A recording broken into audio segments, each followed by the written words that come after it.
Ladies and gentlemen,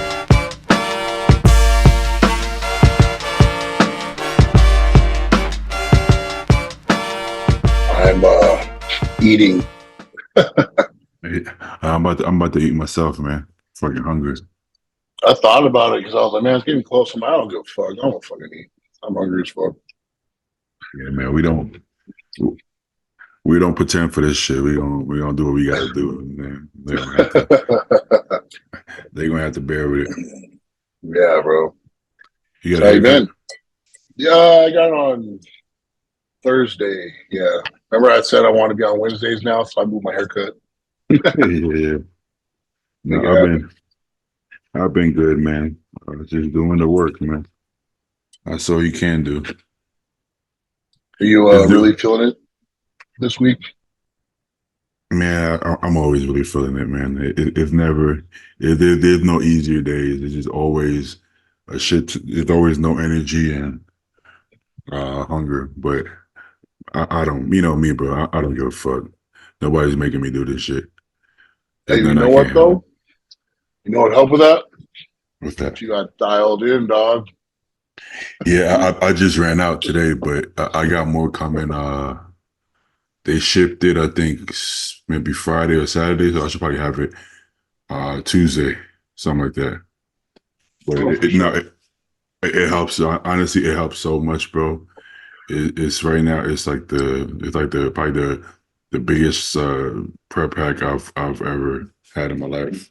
I'm telling you, bro, like prep's never easy, but fuck, like if you can make me like really get past that fatigue, even if it's for an hour, I'm taking it. I'm doing it. Like, cause that's all I need. Just give me past an hour.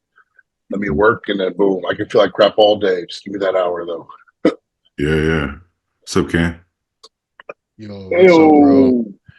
Yeah, I feel like Brady. We were on Canadian the other day, but I feel like I haven't spoken to my boys in a while, dude.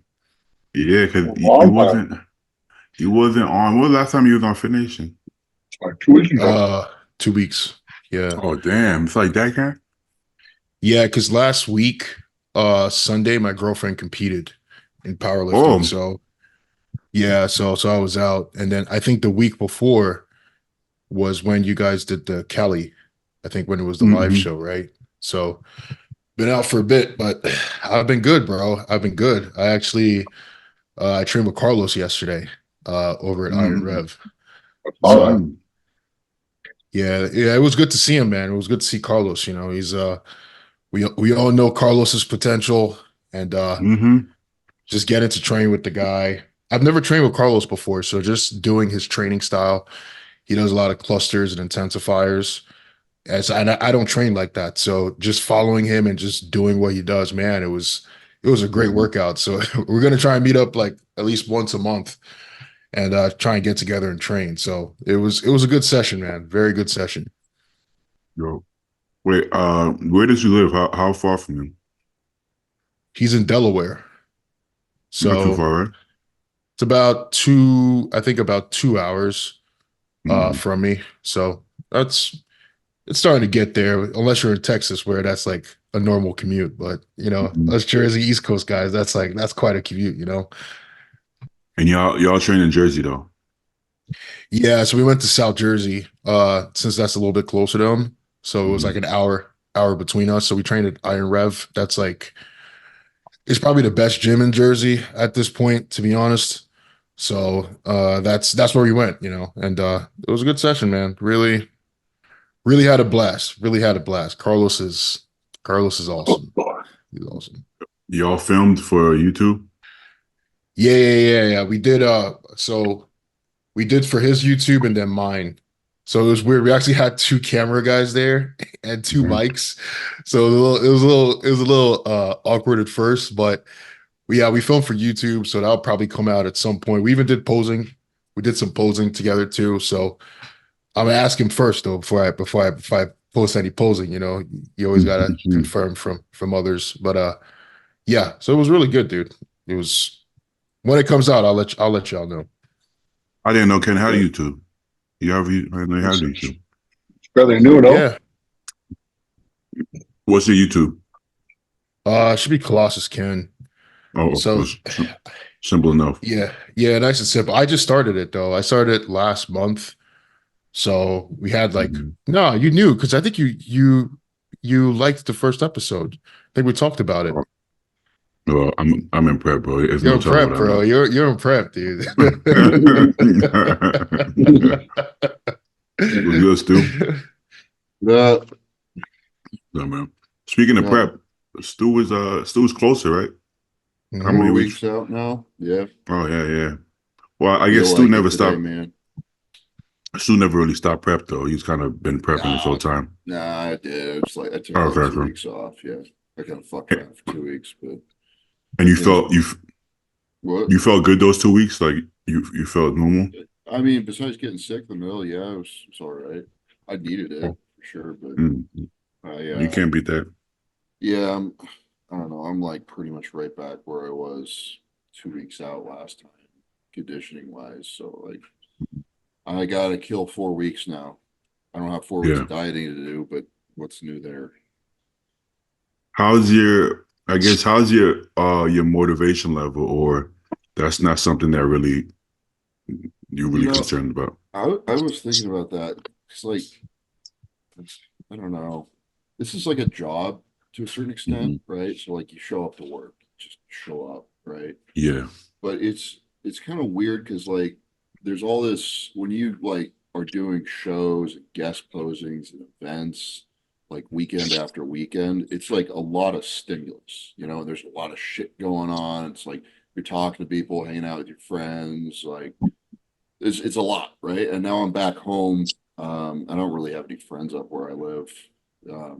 There's not really any bodybuilders, like people who do what I do. So it's kind of weird, like coming back here to just be my girlfriend. And it's just kind of boring. Like, and I'm like craving that excitement of being on stage and doing bodybuilding stuff again. But it's just not been happening for the next couple of weeks. So You definitely got to move to Dallas. yeah, So you can get there. Yeah. yeah. It's just like bodybuilding is always like this. There's a lot of peaks and valleys of like it's really boring, and then all of a sudden it's like a ton of excitement all at once. And not like instead of like most of the time for most people, it's like you compete once or twice a year. It's like, oh yeah, it's exciting, it's prep and the show, and then you're back to normal. For me, it's like because I'm doing shit all over the course of the whole year. It's like it's more up and down more frequently. So this is something I got to get used to. And you're absolutely right. Like I was just telling Megan this last night. Like I'm not around my people. And that's the thing that I like about going to these events is like I'm around people that do what I do, and there's just nobody up here that does it. So not nobody, but like seriously, I mean, there's not really anybody. We're not here. Robin mentioned something the other day too that I didn't think about when you're doing back-to-back shows like that. It's sort of like when you're first going to that first show, right? That lead up, that unveil. It kind of brings that excitement as well, like when you present that package, right? But then it's already been presented to the world, like what you're actually bringing. Like the differences from that point is maybe a 5% difference, give or take. Oh, so not even, yeah. Exactly. So that excitement also wears off. I didn't even think of that point of view, like till he brought it up last week, which is also, it kind of adds to that dull that you just kind of have, during the wait. But I know what I signed up for going into this year. It's like I'm just gonna keep showing up, and I would be shocked if I was 5% better in Vancouver. I'll probably look exactly the same, honestly, which would be great. Which is not a bad. It's not a bad thing. I mean, I just have to pick the right lineup, man. I'm not good enough to just walk in and win any show. So I have to get lucky, and so I'm just gonna keep on doing shows and hope I get lucky. I've heard bodybuilders say that about the peaks and valleys and the kind of like it gets kind of boring, and then they get that what do you call it? I guess dopamine release, and it comes back. I don't think me, Ken, and Joe can relate as much because I've never done. Well, I guess I did the Cal and the USA's, but honestly, the Cal, I kind of just walked into it for the most part. I didn't push down, like I didn't really suffer like the way I suffer, like you were like Yeah. right now, where you would say. So it wasn't the same. It was kind of like I don't know. I think it's harder for us to relate because we don't feel that much. Doing one show a year, you don't really feel that much of that feeling. The most I felt maybe is like right after the show, like maybe like I don't know, 4 weeks into it. Maybe I got a little bit bored. Not that bored, but I wasn't as I don't know the word to use. It's not motivated. It's like I don't know. You don't have something close by to work towards. Yeah. So you're kind of like, I guess I'll You're just talking like 4 weeks post show. yeah. Yeah. Oh Yeah. yeah. I mean, everybody has like that post show not everybody, but like, you know, everyone kind of goes through that post show depression thing, right? Where you're like, oh, okay, I don't have anything coming up soon. And like maybe you have a goal a year down the road, but like, I mean, I've never experienced this either. I've always just done one show, two shows, and then I'm done for the year. You know, that's what I did last Mhm. year. That's what I did in 22. But you know, now it's like you're doing all these like shows and guest posings and stuff, and it's like on top of that, you're like, where's it going with that? I don't know. It's just a new experience for me, and I need to get used to it. And, oh yeah, and it's also just like, you know, if you're competing at like the amateur level, right? It's like no one's really paying attention besides serious bodybuilding fans. You know, like we I pay was gonna say attention, that. but like now all of a sudden it's like everybody's people are like talking about you and shit, and Opinions, a lot I of need opinions. I need to like do a better job of shutting a lot of it out because I mean, there's a lot of stupid opinions out there, as I Not just experienced after California. yeah, not just even being a pro. I know you don't realize it, but you're actually one of the more popular American pros. So it's gonna be heightened even more for you than most pros, right? So like that, those peaks and valleys and those highs and lows is going to be amplified because everybody's watching you and everybody got something to say. Not only your physique, but everything. Like you said, your fucking hair, your tan, your fucking smile, like every little thing people are talking, which kind of silly, like you Oh said, yeah, but that's fun. I like that shit, but yeah, it's just it's weird because like you know you're doing the same stuff that you were in years past when no one gave a shit, and now you're Mhm. doing the same thing day in and day out. You're eating the same fish and rice, getting the same spray tan on, but now people are watching and they care and they have Mhm. things to say, and whether it's good or bad, it's like you need to, you know, keep the opinions of certain people in your ear, like your coach or your close friends, or like you guys. I know you shoot it straight with me, because like if you listen to everybody and try to process everything, it's like, and I can't even Much. imagine what it's like for the guys at the like the very top end of the sport, you know. Yeah. It's just a lot. It's like, and like you said, good or bad. Yeah. Don't listen to all of it with a grain of salt. Even the good. People are like, oh, you're gonna win for sure. You're gonna be an Olympian. Take it with a grain of salt. There's some truth to that, but it's all opinions that doesn't really matter. With all due respect, it's really the judge's opinions, your coach's opinions. Really, everybody else, they're either gonna say no way he goes to Olympia, or he's gonna beat everybody. It's all irrelevant, even if it doesn't bother you emotionally, you're still hearing it. So there's still going to be those peaks and valleys throughout the year when people are talking about you, people are not talking about you. I'm sure it's something that I can't relate to right now, but I can kind of see it happening. You know what I'm You saying? have to like the peaks are like I'm not gonna lie, it's not. I don't think any of us got into bodybuilding because we wanted the eyeballs on us and the publicity and the Falderall and all that shit. But like Not us at least. when it happens, and that's not what I got into it for. Uh-huh. But when it does happen, it's like, oh, it actually feels kind of good, you know. Mhm. And you have to check yourself and be like, okay, positive or negative. Like you can't. Don't forget why you got into it. Get back to the grindstone and like go to the next show and like remember why you do this sport. It's not for the approval of idiots on the internet. It's for Yeah. Yeah. I don't It's know a what it's dangerous, for, honestly, but it's what we do. it's a dangerous slope because some people fall into that hype, and hype is always a false prediction. Like the most hyped guy is not always the guy who wins, right? And like fans will take it personal or whatnot. So like, especially with, I'm not going to mention any names here, but we all know the people, their rise and falls. We had a guy, Derek Lunsford, for example. He's been public about it. How originally, when he was coming up into 212, he was kind of the guy to win, right? And he came fourth because the hype was so real, and that kind of crushed him. So it's something that prior to Phil Heath, people never really had to deal with this kind of stuff. But I feel like our generation, we're dealing with it like right off the bat, like coming in, especially if you're like Stu, where you're actually like a good pro. It's something that no one teaches you. You just have to adjust, I guess, adjust to it. Well, Which sucks. it's also good that like because there are people who are good at handling it, like Hunter, for example. Yeah. Fucking Oh, he's everybody great. has- everyone has something to say about Hunter. Every fucking time he Yeah. puts up a picture or a video. of I like himself. Hunter, man.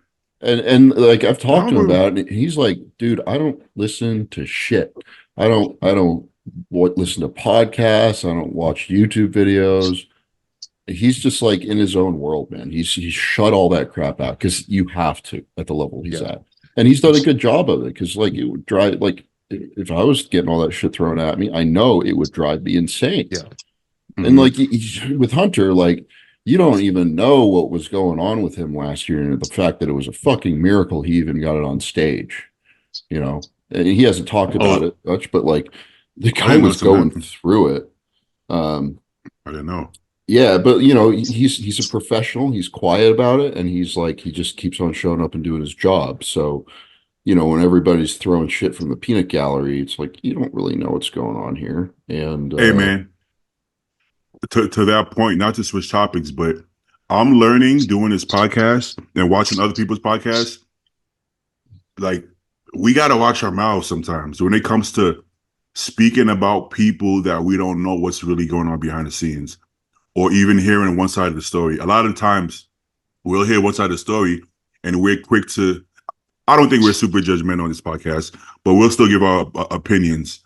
I think we have to be even more careful because there's been a few times now that, we've heard the other side of the story. You're like, holy fuck, I didn't know that, Yeah. I don't think Ken was privy to the conversation, but let's say like, for instance, Milos and Samson thing.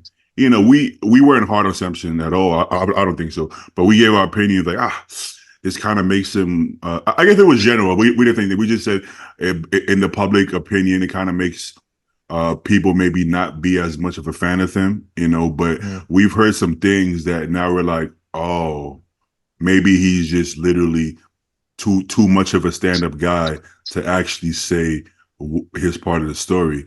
And that's tough because it's people are so quick to, hey, what's up? Oh, Carlos, he's never gonna step on stage. He's just, I don't know, maybe he's scared. And it's like, no, Carlos wants to step on stage more than, like, think about it. You think you want him on stage more than he does? Motherfucker, no. Of course he wants to be on fucking stage. It's his fucking life.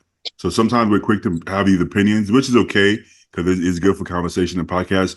But you got to be really careful. You got to couch it in like we don't really know the whole story here. We have to really focus on talking about like we don't know what's going on. No, it's good that we can sometimes get guys on here and they can actually talk about the whole story, like Carlos did, right? So it's good. Yeah. What's up, Brady? What's up, guys? How you doing? No complaint. Okay. Yeah, can you flip your phone sideways real quick? Yeah. He's new here. Yeah. Yes. We were just talking about like in general, sometimes, we cover stories and stuff where we talk about people just from what we know publicly, but we never really know the full story, and it's important to not go too deep in it, unless you know the story. A good thing is when we talked about the Milo Samson situation, Stu was definitely quick to defend Samson as he should. He's like, y'all, like, we don't know. Like, we're just assuming that he left him because we don't know. So he's like, see, he definitely had his back in that way. Now, I think it's important to have different opinions so that, we might have different point of views, which is important because Stu saw a different side of the story that maybe we didn't even think about was possible. You know what I'm saying? So I think that's we don't need to talk about all that shit again. No, we shouldn't get to. I mean, to be honest, the truth is that none of that shit probably should have been on the internet. That's all personal, and it's like, I get it. We're into bodybuilding, but these are people's personal business. Does it fucking matter why somebody left? Who cares? But that's been such a hot topic lately, bro. We grown ass men. Right. Do we really need to explain why we left the coach? I left the coach, motherfucker. I don't owe him anything. It's mutually beneficial. Either I'm paying you, I'm compensating you, or you're getting a bunch of clients off of me. Either way, you're winning, I'm winning, we all win. So I don't owe you shit, you don't owe me nothing. So this idea that, well, he owes Milos this. No, he doesn't. Whatever he got from him, Milos got something too. You know what I'm saying? So I think the only thing we could critique Samson on was maybe he spoke a little bit too soon out of emotion. On social media. A couple of weeks afterwards. I was just going to say that. I think that people are always going to form an opinion based on how something looks. So when it comes off a certain way, even if it may not be the actual thing, you're always going to get someone speaking on it in a negative manner without knowing really what's going on. So timing is everything too, bro. Just like you brought up, that was just not a good time.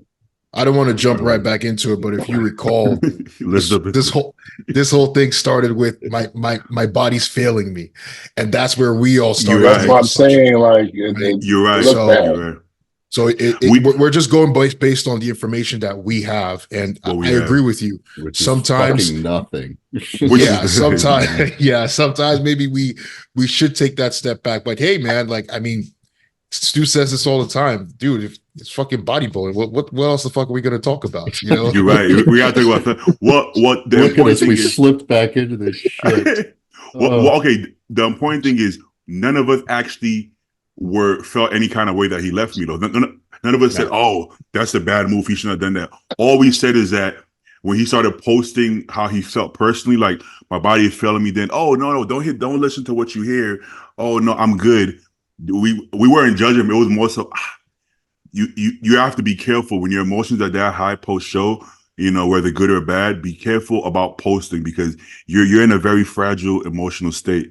And I've seen it happen to not even just top guys, even amateurs. I've seen it happen. Sometimes it's embarrassing. Like, bro, did you really just say all that? Even if you delete it, it's already up there. So that's not a state of mind that you need to be posting. If I said what I wanted to say, I'm sure any of us, probably Stu can relate too. If you said exactly how you were feeling the moment you stepped off a fucking stage online, bro, you will look crazy as fuck. I took 2 days. Smart man. A very tasteful post afterwards. Don't say anything. Well, and the truth is, I know better now. I know better. Dudes pulled up during the finals picture at Cal. Bro, I'm not gonna lie. I've gotten 3 4th place finishes now. Fuck, dude. Lucky number 4. Hey, man. It's one of those things. Listen, let's be real, bro. We're all grown-ass men. We're sacrificing a lot. We have egos. Nobody's stepping up there to fucking lose. And we're all fucking that makes us piss the fuck off. What I'm saying? Sometimes in my head, I'm like, do you expect this to be like happy to lose? You know what I'm saying? It's like, okay, like when Hadi did the walk-off thing, I wasn't mad at Hadi for being emotional. It was more so that I'm like, Hadi, you should know better that could potentially affect you. It's not like, how dare you? Like some people were mad at him. I'm not mad at him at all. I'm just like, if anything, I'm worried that might have fucked him up, which I don't think it has because he won the Arnold. But that was my worry. Let's say if Ken does that on stage, I'm like, Ken, that could affect your placings. I ain't mad at Ken for having emotion. Yeah, it's over for me, bro. This ain't the fucking NFL where you can go like get drunk drive and fucking beat your baby mama and then get on the field on Sunday. It's like it's over. The appearances are very important. Yeah. 100%. But this is also the problem with the premise of how I guess bodybuilding has been set, because, and this is way before our time, right? Like bodybuilding is it's a very blue collar, it's a very blue collar thing, right? But when it's presented outwards, they try to make it so clean and so too clean. There was a point you couldn't even have beards on stage, so it's like there was a point you couldn't even say anything. Like anything you said would have hurt you. There's such a disconnect between like the highest level and the polish that they want out of you, and the middle to lower level of the sport, where like, when we're hanging out with our buddies, like blue collar is a good word for it. It's like, but they do not want that. And when I say they, I mean like the Olympia and the IFBB, because they're selling a product, and we are part of that product, and they don't want to sell a shit product. What? I think personally, I think that having a little bit of rough around the edges and stuff is like can be nice. Can work. I think it makes things a lot better because you see people for who they truly are. If, for example, right, you could look at it two ways. When Hadi walked off stage, they could look at it. They could have looked at it like, oh my God, and the camera pans over to him. He's pissed. Hadi, he has been upset. Mr. Olympia of 2022 has been upset by, Derek Lunsford. Make a little bit of entertainment out of it. It's normal for people to have emotions when they lose. This guy, so to me, it's almost, it's hypocritical to think that someone is going to hug someone after he just lost $400,000 and he has to fly back home after losing a title that he just won the other year. I agree. It seems like we're just playing pretend, which we are. People can see through bullshit. That's exactly what I'm trying to say. So it's almost like, when they make this thing like the WWE thing at the conference or whatnot, if you show people's personality throughout the year, you don't even need to do that. You don't have, bro. You don't need to. When you do the real thing, you don't have to fake it. These people actually have these feelings. Like we talked about Phil and Kai when they went back at it. Those feelings are there. You don't have to. A little bit of, you can instigate the right way, just a little bit. You don't have to Bob Chick, it was a little on the nose with that. Or you don't have to be that on the nose. Just start the conversation like a podcast. Be like, hey, Stu, you going against Ken next week? How do you feel about that? And the Stu will probably crack a joke. But the closer you get, it'll get a little more chippy, and it's naturally it'll happen. Well, here's the thing. I think they're okay with us taking shots at each other, for sure, just not the league. I was just going to say that. Yeah, it's not so much. You don't want to battle against the league itself and talk down on the league. Yeah, I mean, you can't. If you think you should have won a show and you didn't, then you gotta. If you want to play up a rivalry, or something like that, then you gotta start taking shots at whoever you got second to. You can't say, the judging was bullshit, or like, you don't do that. But you see that also doesn't make sense, right? Because the guy who came first, he didn't pick first. he didn't do anything. He didn't do anything. He just showed up. So it's kind of like again, product to sell to the audience, right? That's the point. Yeah, Think of it from that perspective, and then it's like, okay, that vibes with that goal. Now, human emotion for me and passion. It makes it way more entertaining, right? Especially when it's not faked. So, for instance, let's say, there's a way to do it. Let's say if Hadi, the moment he would have lost, he would have literally just been like this, and then walk off the stage, not hug Derek, not take any pictures. That you could say is like could be disrespectful to Derek, but he did hug him. He hugged him right away, and he took some pictures. If he misses the last picture, I mean, it is what it is. He's not, we talk about emotional state, he's not thinking clearly. And we have to understand that this is somebody is there anybody more passionate about this than Hadi? Nick is probably the closest. If this was WWE, they would have had a camera guy backstage trying to look for Hadi to see what he was exactly going to say at that point. Like I want to see that. A whole new saga for the next Olympia, just about that.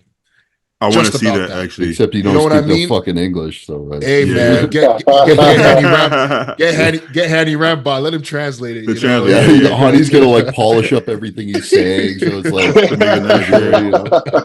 when you try to when you try to stop players from showing their emotion, you know how in the NBA nowadays, literally a guy will fucking dunk on somebody, look at them for 2 seconds, technical foul, and I'm like, bro, you completely ruined that moment. The man just dunked on the best blocker in the NBA, and he's like 6'2". He's hyped. He should be hyped. Do you know what that feels like? Okay, the people in charge, let's say, I don't know who's in charge of technical fouls, maybe the commissioner.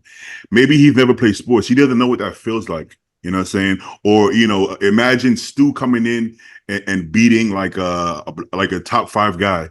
Imagine that feeling. He's gonna be so hyped he can't control his emotions. There's emotion. We put so much into this. There's gonna be emotion. If there wasn't, he probably wouldn't be that good. So same with the NBA. Fuck that technical shit. Unless somebody fucking punches you or some shit, who cares if he dunks on you and yells? That's natural human emotion. That's what makes us good athletes. So you don't want to stifle that. You know what I'm saying?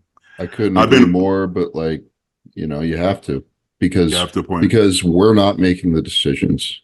It's powers that be, right? So let's talk it. Let's play ball. I want to have a good career. You want to win. So, yeah, exactly. Now that's what I was gonna say. I think we've been this a lot, Let me get my debut, Let's chill out. You took me back to those football days, like you're rock somebody, like then just kind of like stepped over them, kind of shit. Yeah. Oh my god, no better feeling in the world. North Americans in 2020. The dude I beat for the overall, he beat me the week before. And I was talking shit the whole week and the whole day. And whenever I literally turned to him and I screamed. And it was during COVID, so there was nobody, there was no crowd. So the recording, you could hear every word I said. I turned to him, slapped his hand away, and said, "I fucking told you." Hey, he was my boy though. I got backstage, he dapped me up. He was my boy, but hey, I was hyped. I was like, "I told you, bitch. Come on now." see, listen. I don't mind that, man. I like that. Like you said, you're not actually disrespecting him. You're cool with him. But we were cool. We got backstage. We hugged. You know what I mean? We're still cool. Me personally, I fucking love that. I've been watching. What the fuck? It froze. I've been watching these documentaries on YouTube. I think I sent this to Joe. There's this guy called Large Coffee. Why the fuck is my internet not working? Large Kofi, and he makes these really fucking good documentaries, bro, like Netflix quality shit. He probably have like 200K subs. He should have way more. And I'm watching some of these like older. He made one on Kevin Levrone, Flex, whatever. And I'm watching. And one thing about Wayne D'Amelia, you can say whatever you want about him. He knew how to market, bro. He knew how to market. He was hard on the athletes, and maybe sometimes he came off as a dick. He probably kind of is a dick, but there was a mutual respect there. If you talk to the athletes did, even if they didn't like him, most of them did like him. If they liked him, they respected him because he was fair enough. He was hard nosed, but he could take it as good as he could give it. He would let them have some emotion. I would see especially Flex or Kevin lose the show, and everybody starts booing, and they get into it. Like Flex would roll his eyes and do all this shit, and he never really got in trouble for it because he's not. He would always hug or dap up Ronnie or Kevin, whoever it was. So he was being respectful, but you could see his emotion, and he wore on his sleeve, and I think that's okay. I think it's okay if we let guys do that. That's because think about it, right? People talk about Hardy. Flex did the exact same thing when he came second at the Olympia. He's, there's a famous quote. I don't know if you guys follow Bible at that point. He's like, "I'm not number 2. I'm number 1. I'm number 1." Like that was what he was saying throughout backstage, and they had the whole thing recorded for that Olympia when Ronnie won. So it's normal. I think emotions, especially as competitive athletes, we're putting our heart and soul into this. We're not just going to the gym and just doing this thing without any kind of drive. You're putting your whole soul. Some people, they're putting everything, literally everything. So when you lose, you're not just losing on stage. It's the whole time and sacrifice that you've taken just to get to that place. Everything comes back. So it's very hard sometimes to just tell someone to just say, "Oh, you know what? Go shake his hand." Go shake his hand Take it on and take him on the chin. It's like, come You on. know, Oh. you know how people always kind of shit on bodybuilding as being like a muscle pageant, right? And so Yeah. the prettier you make it, the more they're going to be right.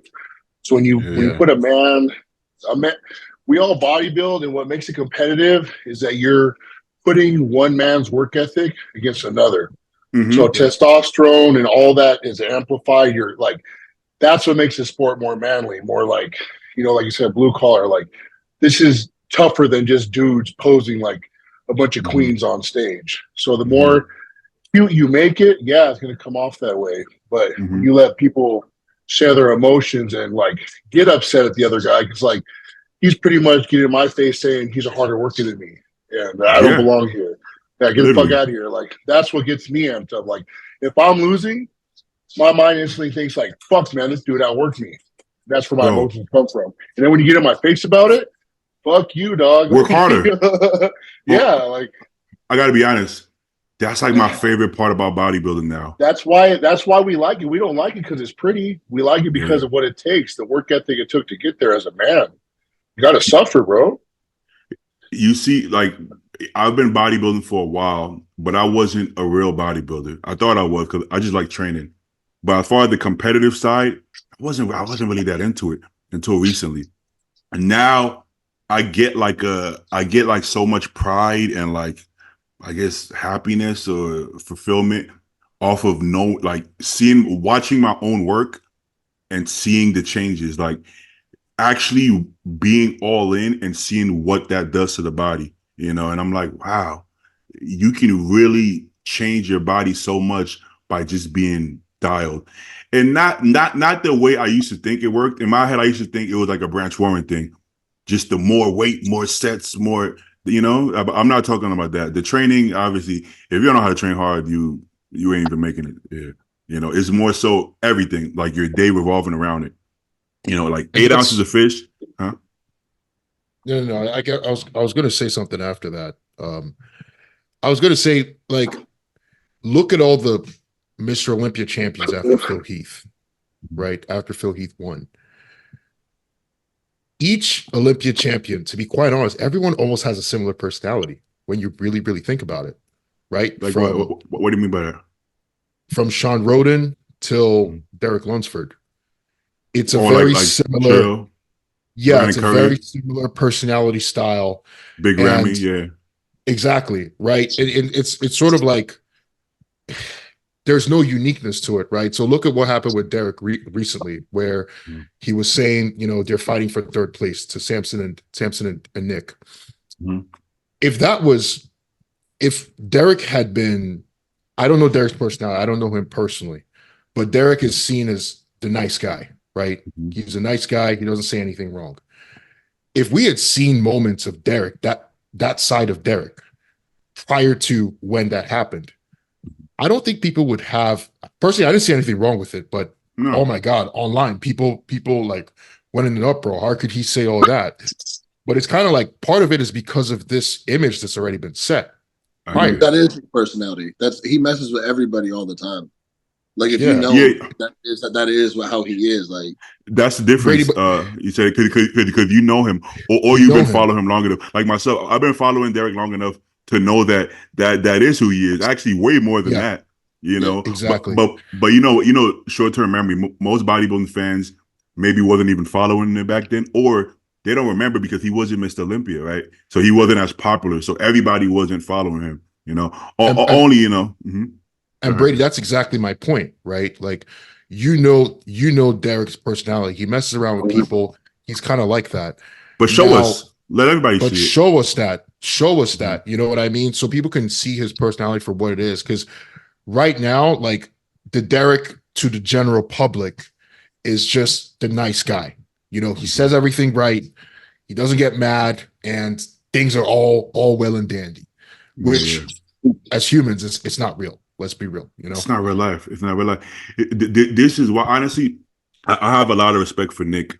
But before Nick was who he is now, being from East Coast, I've been Ken from East Coast too. So we've known of Nick for much longer than the mainstream. And I always liked his confidence. His confidence got even more obviously as he moved up in rank, but he was always that guy.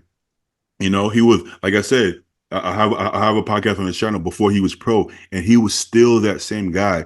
The only difference is nobody else believed it though. It was kind of like, here go that guy talking again. You know what I'm saying? And honestly, I wanted to believe it because I saw how bad he wanted it.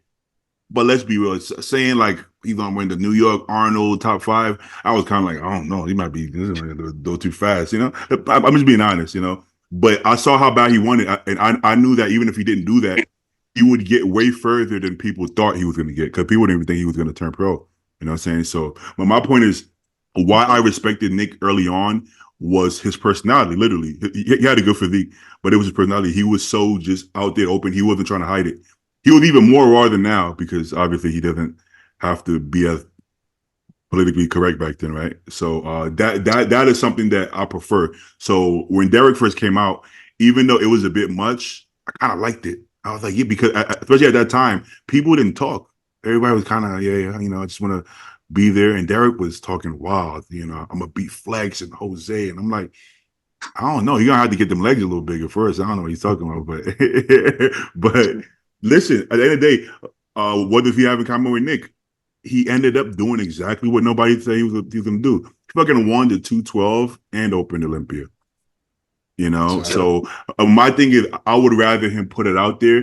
It would make it way more interesting, way more fun, and we wouldn't be taken off guard with stuff like this. You know, and I said this before. I said there's no human being in this world that could win Mr. Olympia if you're not a complete savage. Like I think Kai said about Ronnie. Remember, like Ronnie's such a nice guy. Or he's like a man who can squat 800 pounds or deadlift 800 pounds 3 weeks from a competition. That man is not that same person that you think he is. You know, and I've heard that about Ronnie in the gym as well. He's a nice guy. Don't get me wrong, but he has a side that people didn't see.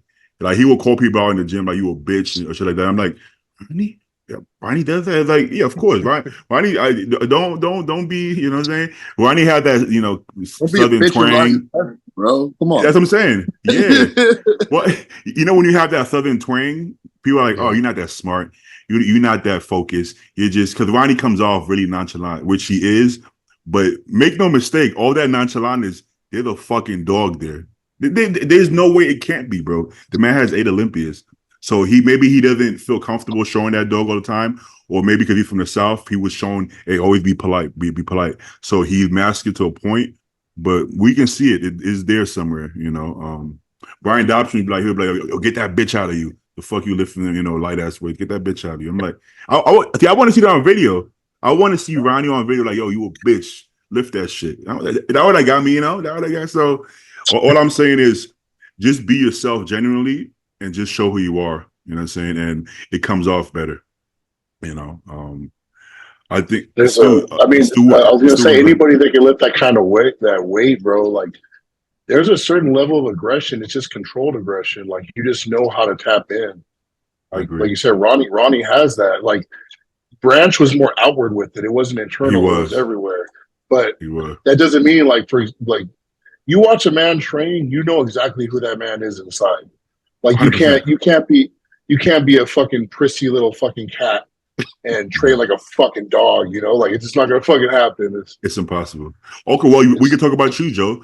Like Joe is like the most polite, nicest guy. But make no mistake, Joe got that dog in him, you know. You're just not the type to necessarily post a video and talk a certain way. Maybe you could. Maybe if I egged you on, you could. No, honestly, bro, I all those, like, for example, I actually brought this up to Paul the other day. I was like, you know, just how Stu said, we have to conduct ourselves a certain way, right? When I'm on stage, you know, I'm not happy about where I placed. I worked too damn hard to place where I placed. But I'm like, you don't think for a second I was pissed? Like, I wasn't like, what the fuck? But I conduct myself a certain way because, you know, we're all professionals, right? So I'm going to conduct myself that way. But that doesn't mean I didn't walk that off the stage and take a different animal into the gym or into the next stage thing. The first thing I did was like, what are we going to do next, Thompson? Like, what are we going to do? Because you just feel it like, no, man, like, I'm a fucking champion, bro. I don't do this. This isn't how it's supposed to go. So, you know, the training will always reflect that. But you can't, just because I don't, I'm like, oh, I'm cool, this and that. I'm just Yeah. conducting myself the way I was brought up to do so as a professional. Hey, man. But I'm going to train with my heart. That's it. Training with Joe, bro, is different. I feel like everybody, everybody thinks they train hard, right? Everybody thinks they train hard, and I think most people do. Well, not most people. Most people at a certain level do. I think so. It might vary in what they consider training hard, but there's a level of training that most people wouldn't be able to handle. I can guarantee you, most people wouldn't be able to train with Joe. I don't know how it comes across in the videos, but I can guarantee you probably won't. There's a different level of intensity that goes into it. And yeah, we joke around between sets and shit, but when it's game time, Joe pushes, man. Joe pushes. Appreciate it, bro. No, when it's time to work, that's all. I actually, I had a good friend of mine message me. He talks to me from time to time. I really look up to him, and he told me, like, because like R.I.P. Doug passing, right? God bless his soul. We were talking about him, and he pretty much was telling me to make sure that I like the things that matter in life, like hold on to those things, pay attention to those things, don't lose sight of those things. And I was telling them, even when it comes to bodybuilding, right? Like we come up a certain way, and the deeper into this we get, your work ethic only gets better as long as you keep your head on straight, right? But the one thing, like I'm sure you guys all, even Brady, not even being a pro, bro, people go up to you and they want to talk to you, and you're trying to work. You're in your place of work, and a lot of people don't see it that way, but you got to remember in that moment to give them the time of day because you're motivating them. So it's really hard to, go from one shift to the other, but that's where you got to get good at like locking in, because after you give them their time, you go back to that place because you're a professional, and then boom, lock in, and then, relax.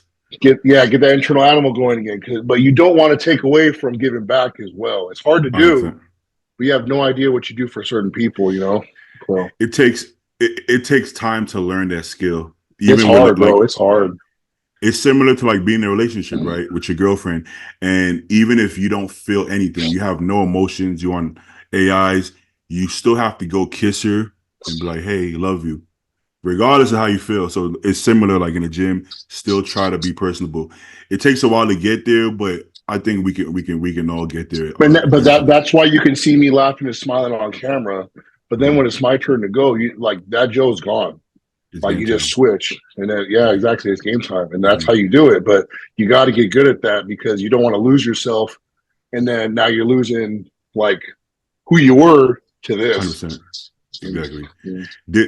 This is the first prep that I've been able to be, even when I'm feeling my worst, been able to be I guess what's the word, like my mood, like conduct myself in like a good way, right? Like I'm not gonna shut down. Whereas in the past, when I'm really feeling shitty, if you come talk to me, I'm just not gonna say much. I wouldn't show no love to my ex and stuff like that. But this time, I'm able to almost genuinely do it.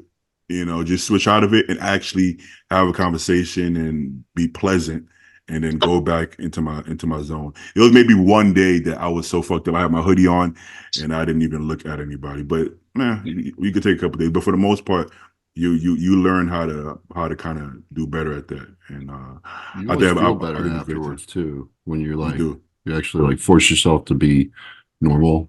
Yeah, bro. Yeah. It's one of those things. It's not even like I don't even want to call it a front. It's like what you want to be for them, so you're really trying for them, and like hopefully they see it. It's like, bro, like you may have not walked in my shoes, but you need to know how hard this is for me to do. So appreciate this shit for what it is. Yeah. But let me find my internet's working again. So hey, Brady, are you doing Tampa? You live down in Florida, right? Oh, you're in Chicago? Okay.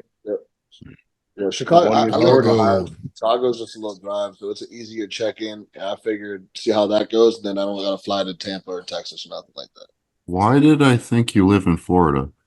Oh, okay, my bad. No, I'm in Columbus. I'm gonna take Yeah. Let me just give the channel a quick shout out, and then I'm gonna pull out Brady. Pull up Brady. But Brady don't pull out. You didn't even finish the video, bro. Which video? None of them. You haven't finished any of them. Oh no, He can't focus. He's in prep, bro. You know how it is in prep. Because I was watching the Kevin one, and then they got to the point where Kevin started going backwards. They're like, he got ninth place at the Arnold. I said, oh hell no, and I had to turn off the video. Ninth place, motherfucker. No, I ain't watching this no more. I don't want to see that part. I just want to see the good part. And then I saw this one pull up, and I was like, huh. And I clicked it, and there's so much about Sam that I wasn't aware of a lot about Sam. Like, I started seeing him right before he signed with Hostile is when I started seeing him. And as far as I knew, he was just a random guy who started posting workouts. But it goes a little deeper than that. I was like, huh, that's interesting. I didn't know that about him.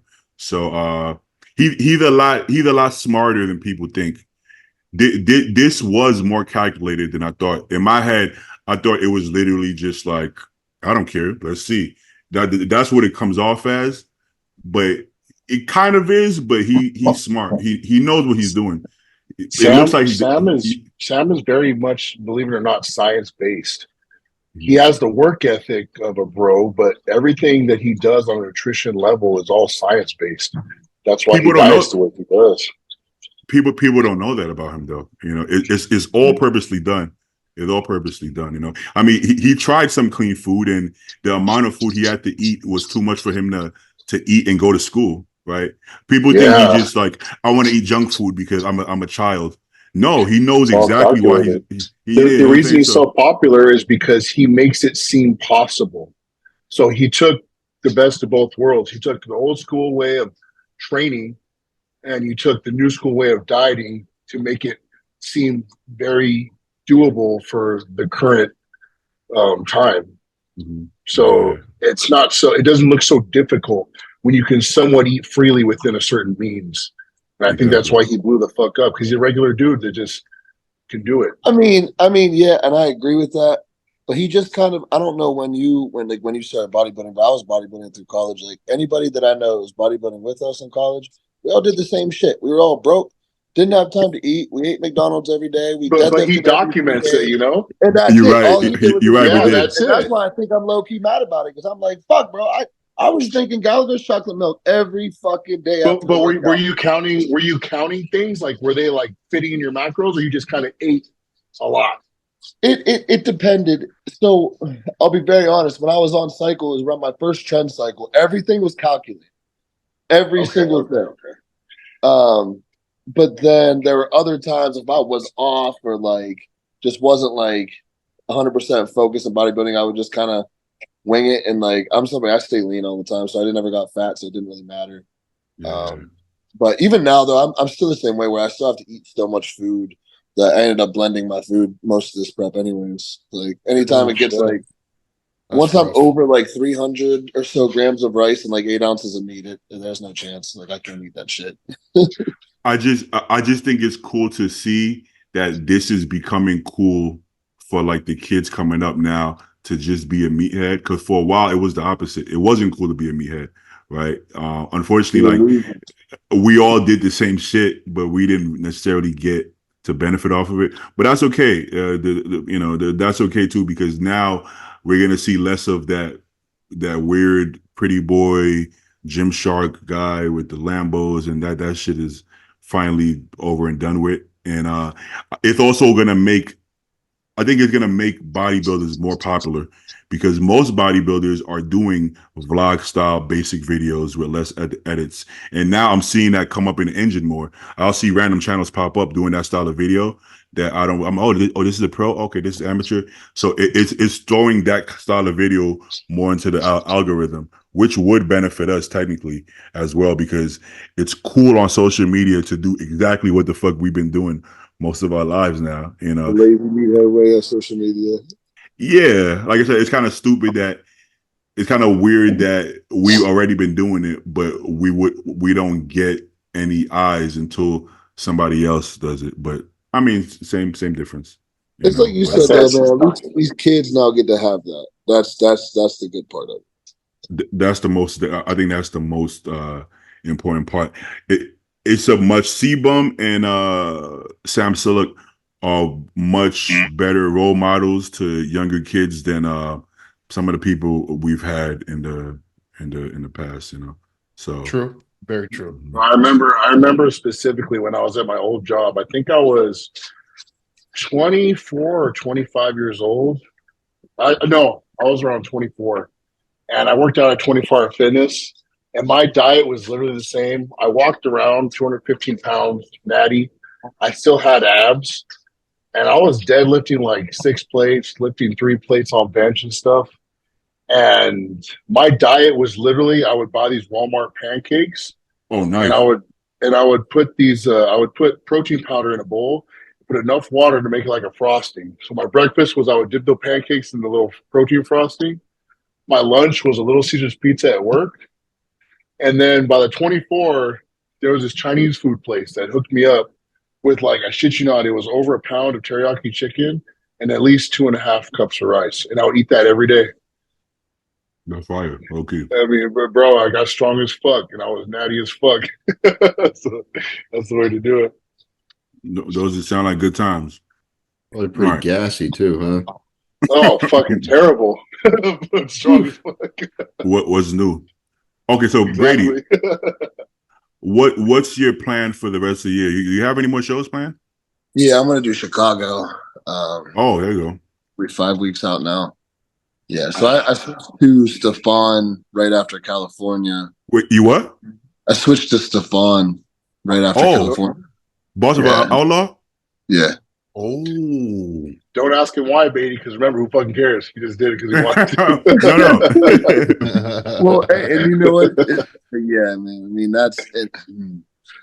To touch on that, it ain't nobody's motherfucking business. You know what I mean? Like, you know, because it's there could be so much speculation on so much that could happen, but at the end of the day, it could be something you have absolutely no idea about. It could be something so stupid and little or personal that, like, you know what I mean? Or sometimes some people just don't want to be around somebody. You know what I mean? Like, you don't even need a reason. You could just wake up one day and be like, it's time to move on. You just want to learn from a different stuff. You know? Yeah, bro. If you want to be honest, there's coaches that I want to learn from. I don't even know if I want to work with them, but I guess that would be the only way. Like, I would love to do an off-season with Milos. Literally just to you and Paul said the same thing just for that exact reason. Not prep. He just wants to, just to see the growth. The growing phase, Yeah, just to see what that feels like. And that's like, you know, listen, man, like I said, we're grown as men. We don't owe anybody anything. Even if we have a personal friendship. I mean, I think I'm close enough with Compton that I could literally tell Compton that and he wouldn't have an issue with it. I could be, yeah, I want to do off-season with Milos. Oh, dope. Let me know how it goes. He ain't fucking gonna cry about it. You're going as, you know, so I think that's how it should be. But how long you been with Stefan, you said? I just went to Stefan a week after California, so it's only been like 2 weeks now. I was gonna ask you how it's going, but I mean, I guess, you know. I mean, so far, dude, this is the best I ever looked. I look full as a fucking house. It's been interesting. It's so much different than a lot of what I'm used to. Like, the protein's super fucking low. Carbs are so high. What's that? I heard that about him. I heard that too, on the lower end. So, like, I'm eating on training days. I have 150 grams of raw chicken. Mm-hmm. So that is like, it's like 5 to 5.3 ounces cooked, like baby amount of chicken. It feels like. And also, I got like a hydrolyzed casein that goes in my intra. I've never done that before. He doesn't like insulin, so I haven't touched insulin this whole time. I've been at like 800 or so grams of carbs and no Slen, so I'm kind of like. Is your fats low too? So I have a little bit of saturateds earlier in the day, very, very minute amount. But then late at night, my meal 6, I have 35 grams of fats from, it was nuts, but nuts give me indigestion, so I switched it to coconut oil. Okay, man. That guy really interests me. I want to see him work, which I'm sure he's going to get a lot more clients as he, you know, he's getting popular. I want to see him work with more and more people and actually see, because it seems like he's making such a huge. Yeah, I did. Yeah, All just one. bro. Nailed them. He You know what I'm really saying? did. He really brought it. I want to see more and more because so far it looks like it's him. You know, a lot of times I feel like it's really just the athlete. It's the You know, athletes. Yep. yeah. But then I'm No. looking and I'm like, from what it's looking like from here, the amount of respect and love they have for him, I'm like, that's interesting because that's important to me. Because But we all look, know. did you see how when Bonac won, He came up and Stephon kissed him. ran on stage, gave him a big hug? There's a look at all of Hani's guys. There's a certain dynamic there that it's like a respect and brotherly like love for each other because like you know how Hani preaches to like about Derek and what the switch was. It was the mental part of it and how there was a true trust in the relationship. And he kind of like just talked him down. And that probably brings down cortisol, just like almost probably makes it more enjoyable. And those two guys, I think, have that. You know, I think their athletes are always going to respond when they feel cared for, if that makes sense. I mean, yeah. In my time with him so far, man, like the first time I sent check-ins after my first 3 days, because I'm doing every 3 days right now, check-ins, I was still like selecting them, but it said typing, right? And as I'm selecting them, I get a message, "Hey yo." I'm like, "Oh, we're ready." So, I sent my check-ins, whatever, we talked right away. Every check-in has been like that. Every single one. I send it. The longest I've waited for a response has been 20 minutes. What the fuck? Yeah, man. The Wow. dude is on it. And like he's not a man of he's not even here, so it's different time zone, which is pretty impressive. Yeah, like, what time is it for you, man? Like, and I think he has a family too. I didn't do enough real like personal research on him. Honestly, I'm really, really close with Martin, and Martin just me and Martin are very, very similar humans, and we've always been kind of connected a certain way, almost kind of like brothers. You know what I mean? So if he puts in a word for somebody immediately, I'm like, okay, that person's got to be a good human. It's not about how good he is as a coach. That person has to be a really good human, and somebody I could put my trust in. So in everything Martin was telling me, I was like, all right, I think this is the right move for me moving forward. I felt like I was ready also to be with like that next level, that high level coach that's going to take me. Like, I know I'm right there. Like, I know the California result was not what it should have been, but like, I know I'm right there where like I can be in most first call outs and banging for stuff, but I still need that next like 10 or so pounds to really be like a true threat. So I knew that's like a year or so away. So I'm like, it's time for that next level coach to do that with. And that was and he's been awesome so far. I mean, it's only been a couple of weeks, like I said, but everybody I talk to is like, dude, you're going to look sick now. I'm like, thanks now. What do you guys think is more important? Well, I guess I already know you guys. I probably know your answer. Do you think, granted, okay, obviously your coach has to know what the fuck they're doing. We all know that. That's, given. But what do you think is more important? Your personal relationship with the coach, as far as trust, respect, friendship now. Okay. Versus his actual experience and knowledge. If you had to grade it, which would be a little bit more important than the other? I'm going to be honest. I think at a certain level, all those top coaches are going to have very similar amounts of knowledge, so they know what they're doing. They all know this. So I think at that level, the relationship's more important than the actual knowledge itself because they all know what to do. That's exactly what I was going to say. Because when you put it that way, Beatty, I mean, if one is lower than the other, so one is at level one experience. I don't care if the guy's your best friend, it's not going to work, right? Like at this level, you're just not going to perform. So there has to be a level of experience there. Now, if everything is across the board and there is that, I think the relationship you do have with the person, I look at it like this, just me personally, I can't speak for everyone, but me personally as an athlete, I typically want to do well for Andrew, right? Like I look at him as sort of like, it's almost like back when you were in football, right? Like you want to do well for your coach. Like you actually, okay. Yeah. That's a big difference though. You do it for yourself, but you also want to do it for them, because you want to make sure that like, listen, I respect this guy. I know he's investing time and effort into me. And I want to make sure that, if I'm going out there and we're working together, that it's a product that I'm proud of and he's also proud of, Now you said something that's important. Brady said it too.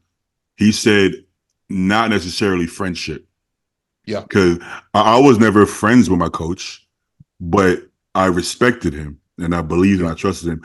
I can't even say, okay, I am friends with Compton now, but I wasn't always. Yeah, started off as an admiration, respect. Yeah. Yeah. I don't know if Stu is actually friends with Blue. He respects him. It's like from what I see, it looks like a coach. He likes him, obviously. He likes him as a person. Blue's my friend.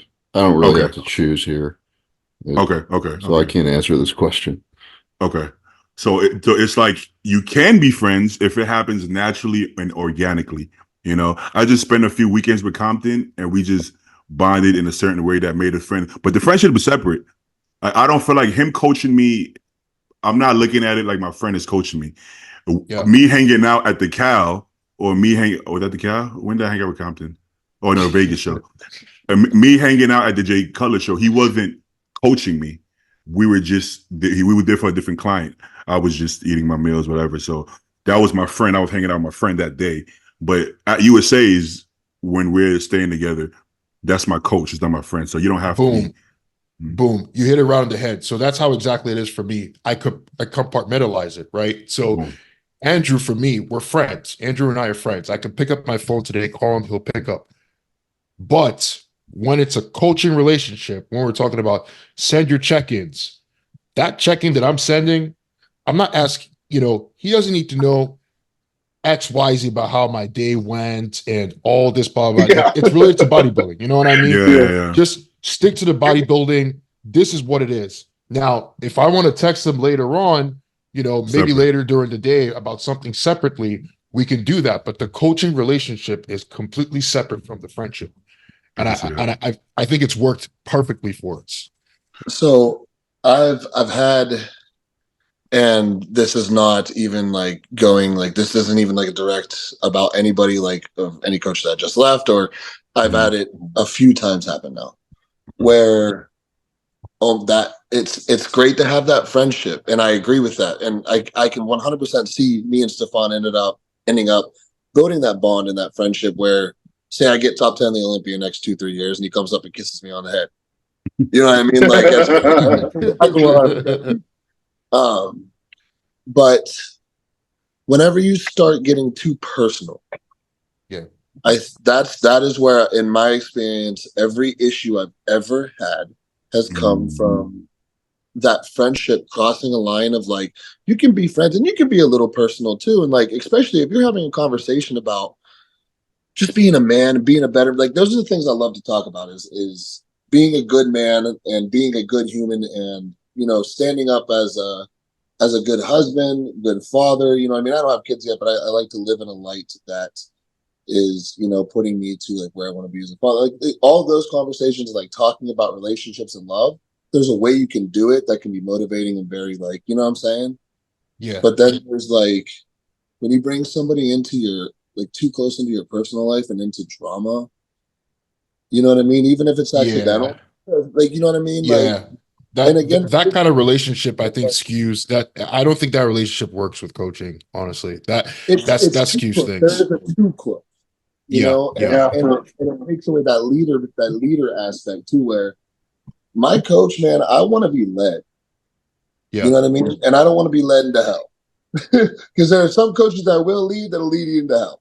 But you know what I mean? Like, I want to be led. I want a coach who can be the one that is the one separating that too. Like if we are friends, that's like, hey dude, like I don't want to talk about, like I understand if you and your girl are going through a hard time, but I'll be very honest with you, man. I don't like the different levels of friendship, right? So I can talk with you guys here, Stu, Brady. We could talk about my relationship. We could talk about relationship problems as guys and say blah, blah, blah, blah, blah. You give your opinion as a friend or whatever. But like, there's also a different level, right? Let's say you have a friend who's older than you, like significantly older than you. And that person is now giving you advice. You guys are friends, but that person, it's more of an advisory role to you, right? Yeah. So I kind of feel like, for me, from a coaching perspective, it's kind of like I said, the respect is there, right? The respect is number one. So you look up to that person, right? So when you do have, and obviously, like, depending on how close your relationship is, but the things you do talk about, it's not necessarily the person like saying, oh yeah, fuck this person, like blah, blah, blah, blah. No, that's not how it is. It's kind of like that person is still, it's almost like they're still a mentor to you in that regard. Right. Yeah. And I think, like, for me, like, looking at a coach personally, I think like who you are as a person in terms of, are you a family guy? Like your ethics, like your moral ethics as a person, that matters a lot to me as well. And I feel like that's where, like, I see you as a person and how you are, how you carry yourself, that respect. Once I give you that kind of respect, that's it. It's there, and I'll run through the wall for you.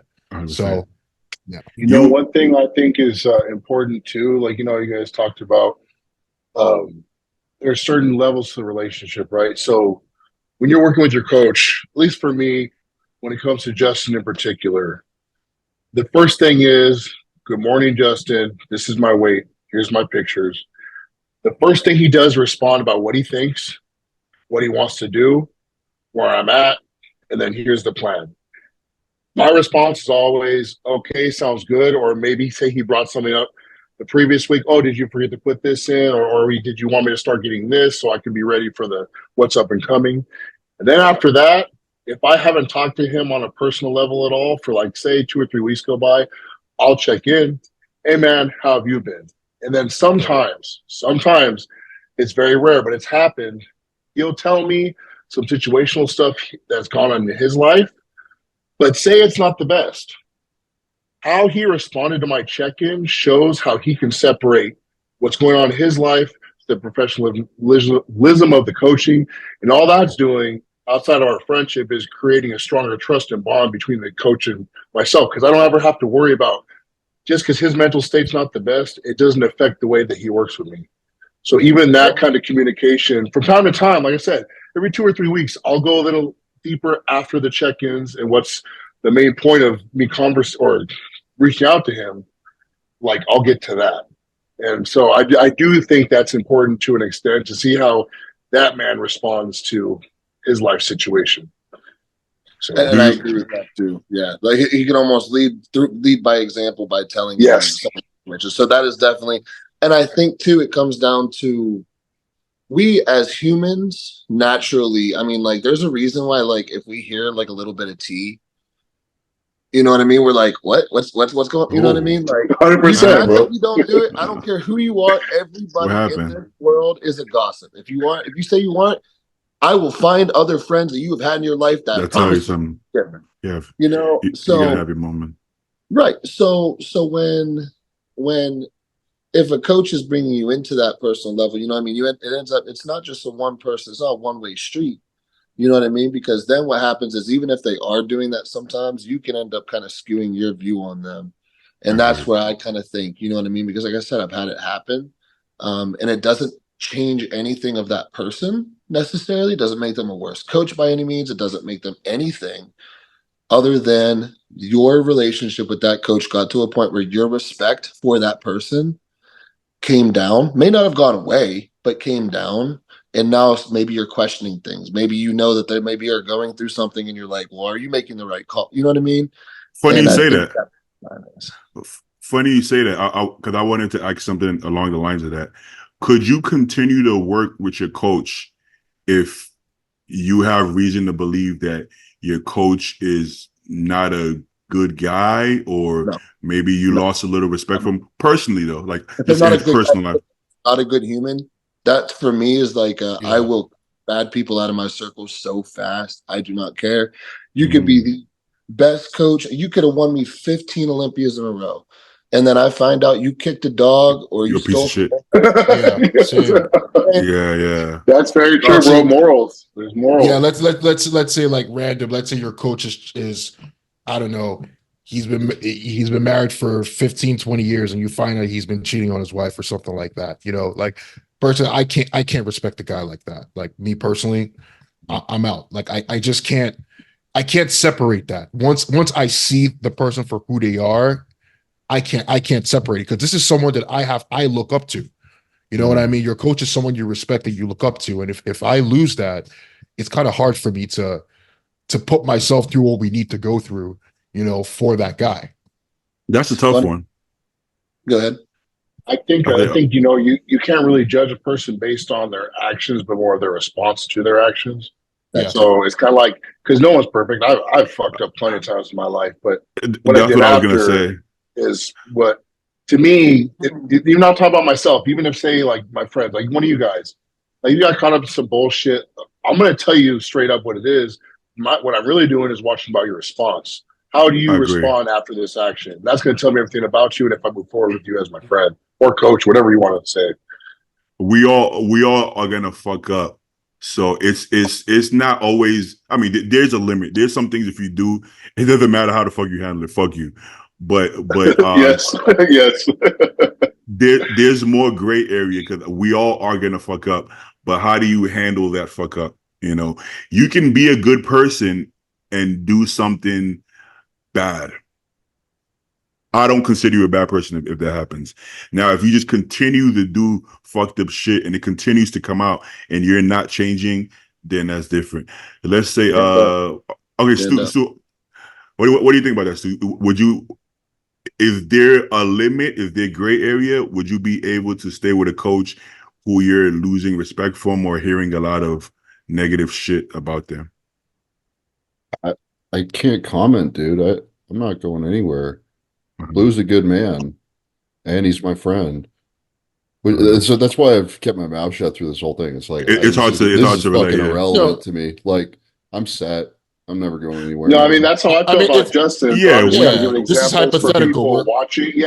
People watching, like how you should trust in the guy you're working with, and the dynamic of the relationship, how that should go. And I told Justin, I'm in for my career. Like I trust that man, to the T. Stu, the way you feel, I bet you Brady, Joe, and myself. That's 100%. The way I feel about Andrew, and that's the way they feel about Compton.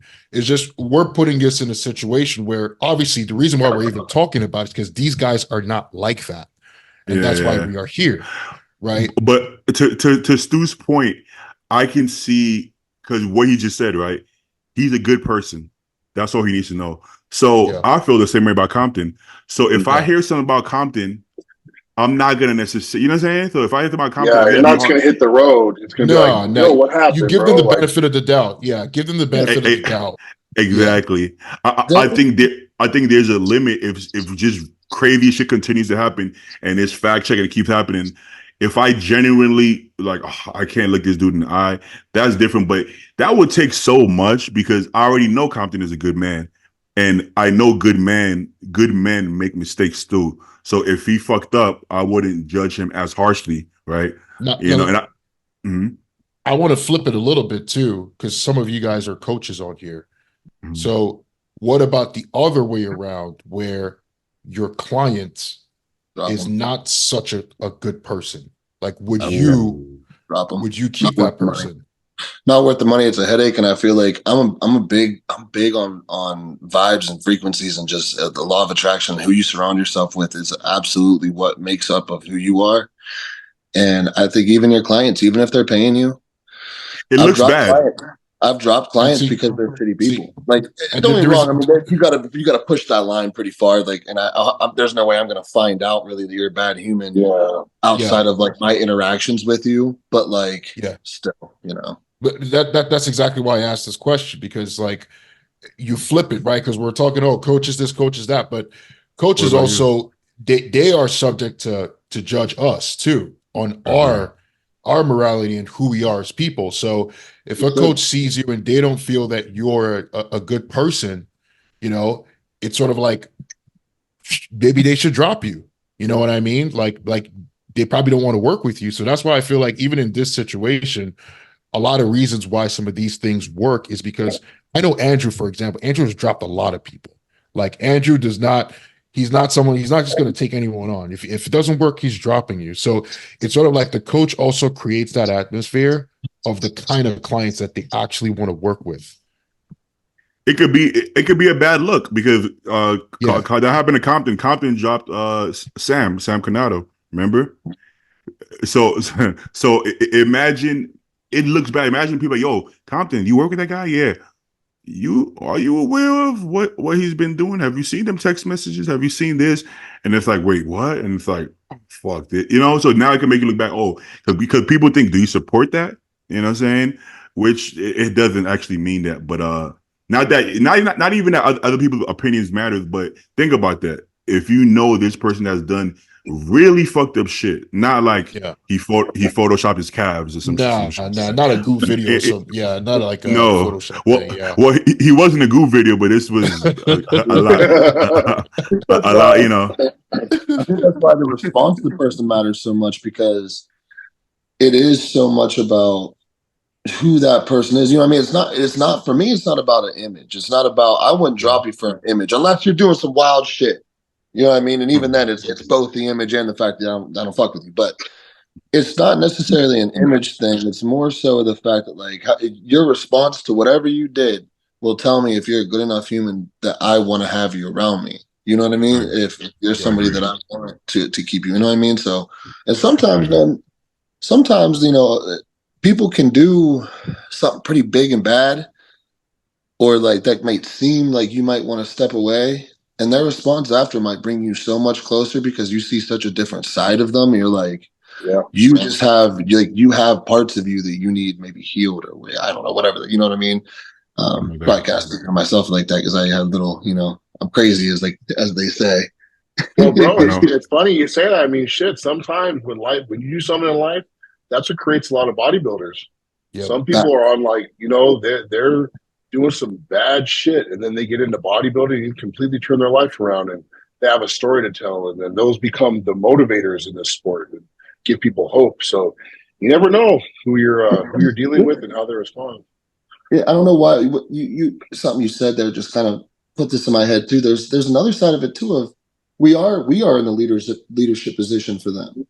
Yeah. So not giving them any kind of benefit of the doubt, or the attempt to try to step up and fix whatever it is, and not having a conversation or say something about it, we're not doing our jobs, if you ask me. Especially, we're not just in a leadership role, we're in a leadership as men role. Like, so if we're dealing with 21, 22-year-old kids and they're doing stupid shit, we're in a position that we have to show them, hey man, like, this is how you act this is how you step up and be a good man. You know what I mean? So, like, there are other sides to that too. There's a lot that goes into that, where it's like the age of that person, but like, then there's also like I'm sorry, there's one thing a couple of things, but one major thing, if I hear you hit a girl, I don't give a shit. Chill. Yeah. You can't do that. Yeah. I don't care what the scenario is. Fuck you. Yeah.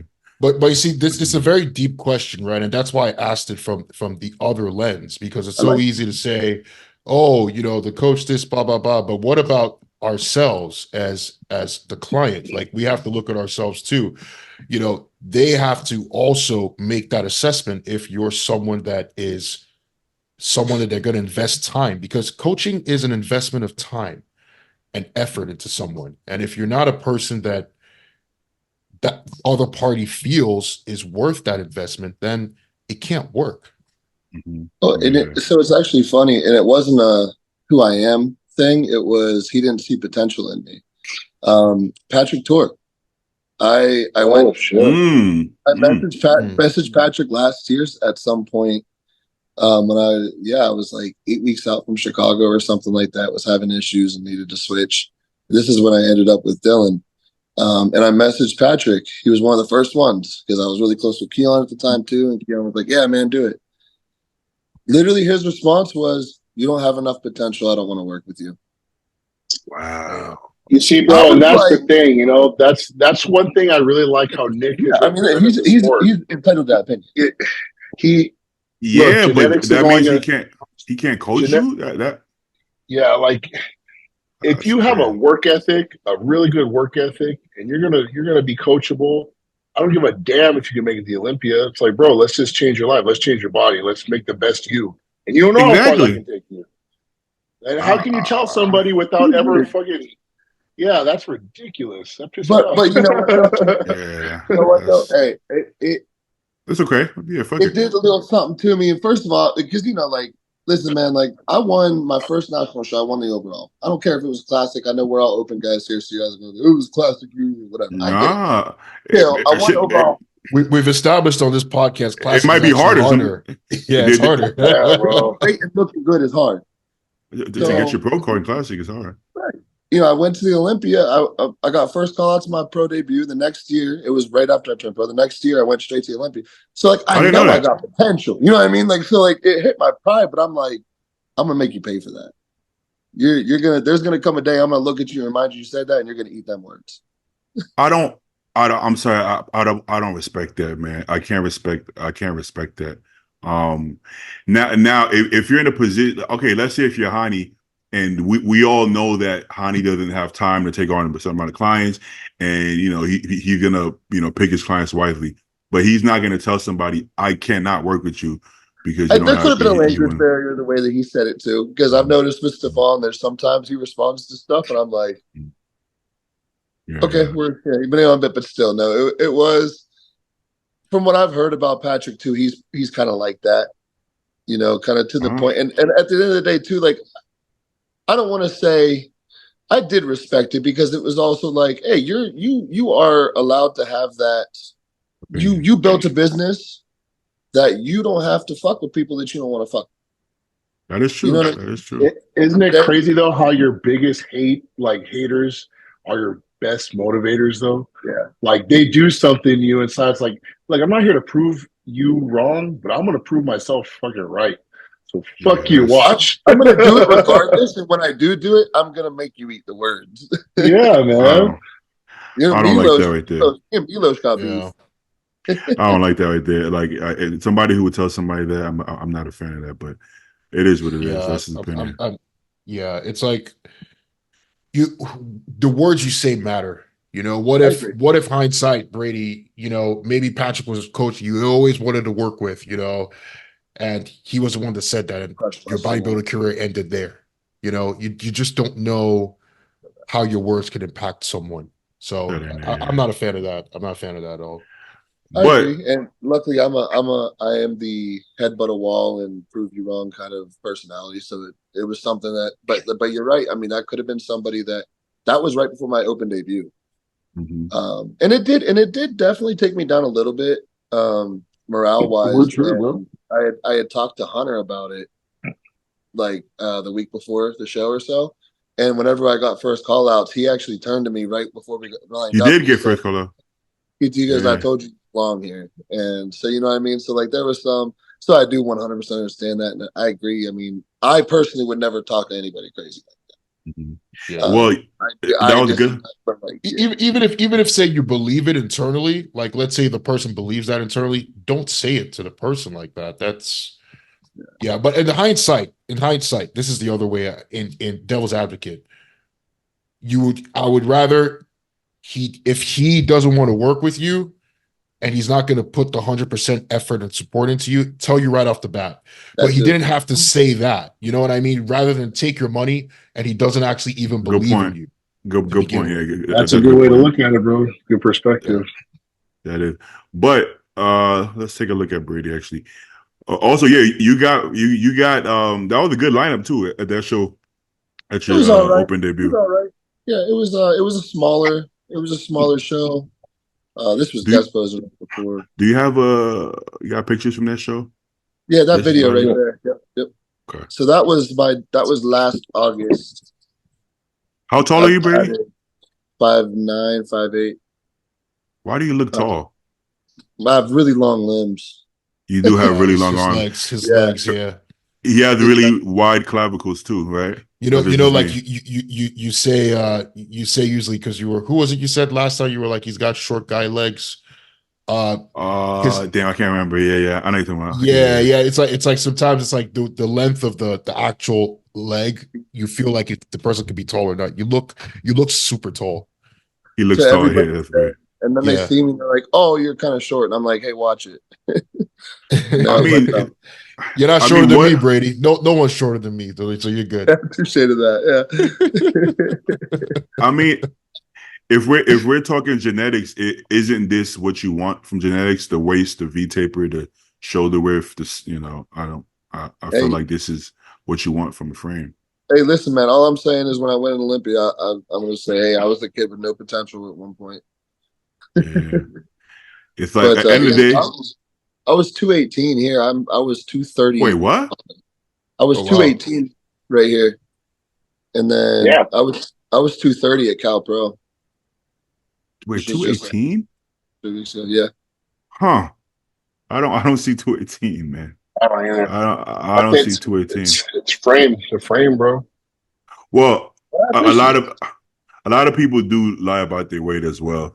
So when you hear the honest weight, is usually lower than you would expect it to for a lot of people. The real weight, yeah. Well, that was like Justin Shear tried to tell me that he was like 230 on stage or something. And then I had heard from 50 other people that he was like 221. Oh, yeah, he died. I think on YouTube he said he was 222. I don't know, man. I don't know why he told me that, but because when you have a really small waist, right? I mean that takes off a lot of weight there alone, and it amplifies everything else and makes you look. I was tiny here. Like, I'm watching this, like, damn, like I felt like this was like 3 years ago. It hasn't even been a year yet. Great posing, by the way. Thank you. Yeah. That one right there, most recent. I think I have posted that reel right there. Yeah. Now, granted, that was post workout. What show was your best look, though? Would you say? Norfolk Pro, the one that I wanted to go to the Olympia. Really? I mean, better than open look? The open Tampa look was pretty freaking good. But it wasn't. I was a little more nailed at Norfolk because I had to make that weight too. So like, but I wasn't quite as full, but like it was a really good look. I can't really it was tough. Yeah.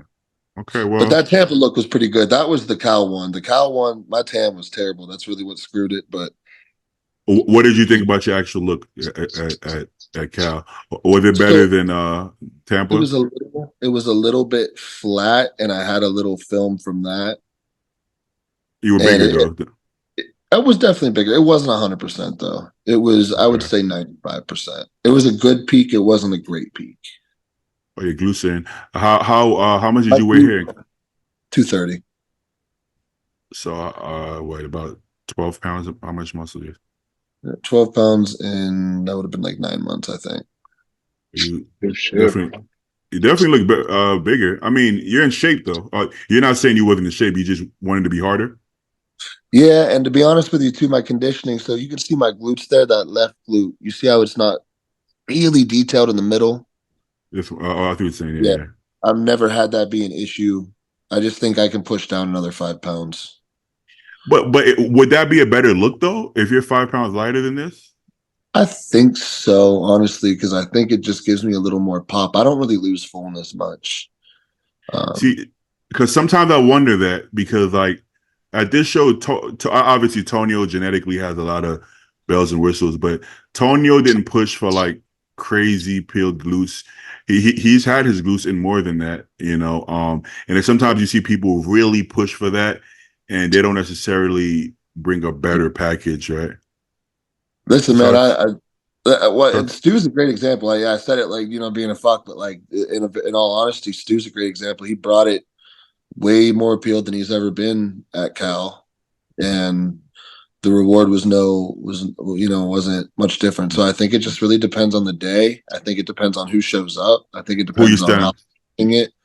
Who you next I think, and I'll be honest with you, man. Once I saw stage shots, I was kind of surprised that Emmanuel or whatever his name is didn't win. Because what was his name? The guy who got second to Tonio. He was inside out. Oh, Amir. Amir. Amir. You could. Are you serious? You could. I can see where he come from. I mean, he had a weight. I like conditioning though. If you're not peeled, your glutes are not like that. It's just, I don't know. I don't like seeing people win without their glutes out. It really does bug me. And Tonio's had him out too. That's the thing too, is he's been inside out. So, you know what I mean? Well, I think if I'm judging, I almost would have put that in my head and put him back a little bit and then have this no-name guy who just pushed him. He's not a no-name, but he's a smaller name guy who just pushed him and then came in fucking inside out. To me, that's like, it's the game within the game. Then I think it was won that way. But it's my opinion. No shade to Tonio on that. Yeah. Opinion. I don't think that's too far-fetched to say. Not necessarily that I agree with it, but did he out bodybuild Tonio? Yeah, he out bodybuilded Tonio, you know. But that's like the age-old question, right? Do you give it to the nicer physique or the person who nailed their bodybuilding? You know, it's like Dorian versus, you know? Yeah. The only reason why I would still give it to Tonio, because by that metric, Amir is going to win every show he goes into. He's always the most peeled guy. So, like, you know, it's most of the time. Closer, I agree. I mean, the difference, though. Yeah, because Tonio structurally, you cannot pick Tonio apart. He's sound. I'm not gonna lie, yeah. Tonio looks fucking like he wasn't as conditioned as he should have been. Yes, that's very true. I agree. But man, Tonio, it just looks different. Yeah, bro. He just looks fucking good. Not that the most conditioned guy should win, but how far are you allowed to be in comparison, though? Right? Obviously, Tonio peeled is gonna beat him easily. You know, it's just not even close. But how much leeway do you have? It's like the Nick Walker versus Samson at the Arnold. Yes, Samson had a nicer physique, but how much leeway do you have condition-wise to still beat him? And they gave it to Samson. Nick was flat, though. That's the thing. That's why I don't like the argument, because Nick's peak was missed pretty. That was the worst peak I think we've ever seen from Nick. I thought that was the best Nick, personally. Did you? I think I think a better comparison is Sean Clarita and Keon at the Olympia. Oh, that's a good one. That's a really good one. Because, I mean, Sean was peeled, maybe not his best conditioning, but he was definitely more conditioned than Keon. But Keon's shape, he was conditioned enough. That's the thing.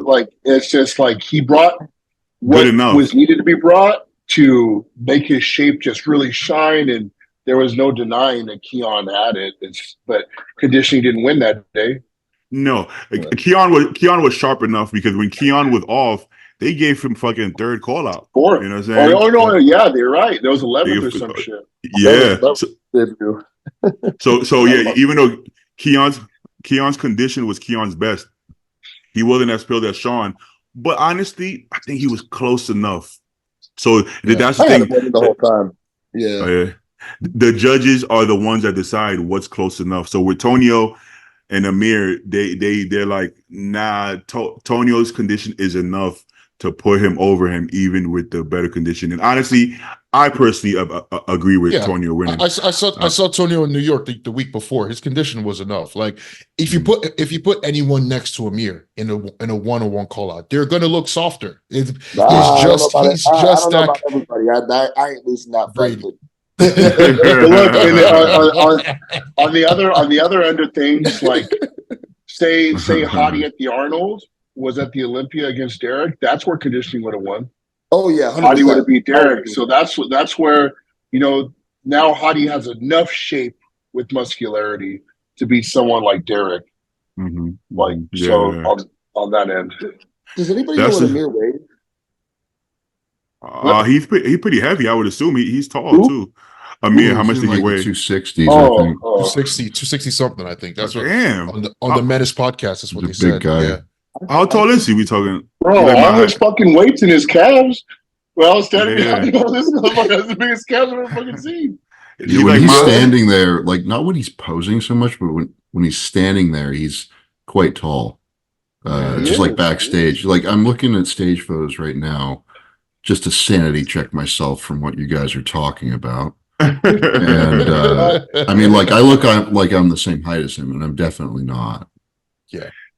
This was the first. The funniest shit is still what Joe said backstage, where Amir said, "Hey, right when he was fucking popping up, hold this." I was like, I don't know, this is an intimidation fact. I know, bro. But But I'm like, as he's pumping up, I was doing little biceps. Like, I'm fucking getting this too, bro. Hey, bro. I'd have been like, bro, take your shit, bro. I'm Bro. not helping you pump. I'm helping you. This I'm a nice is guy. stupid. Hey, this is stupid, bro. Like, really take a look at this. This is pretty He's stupid. 260 like that. He almost has to be 285 to be big enough to be a dog. Yeah, because he don't have the Tonio muscle bellies, Bro, so he has to make it. Look at this, bro. Even from the front, I'm not. Well, I mean, he looks big here. He definitely looks heavy here. Because he was probably flat in the other picture, but like, I mean, that's obviously one shot.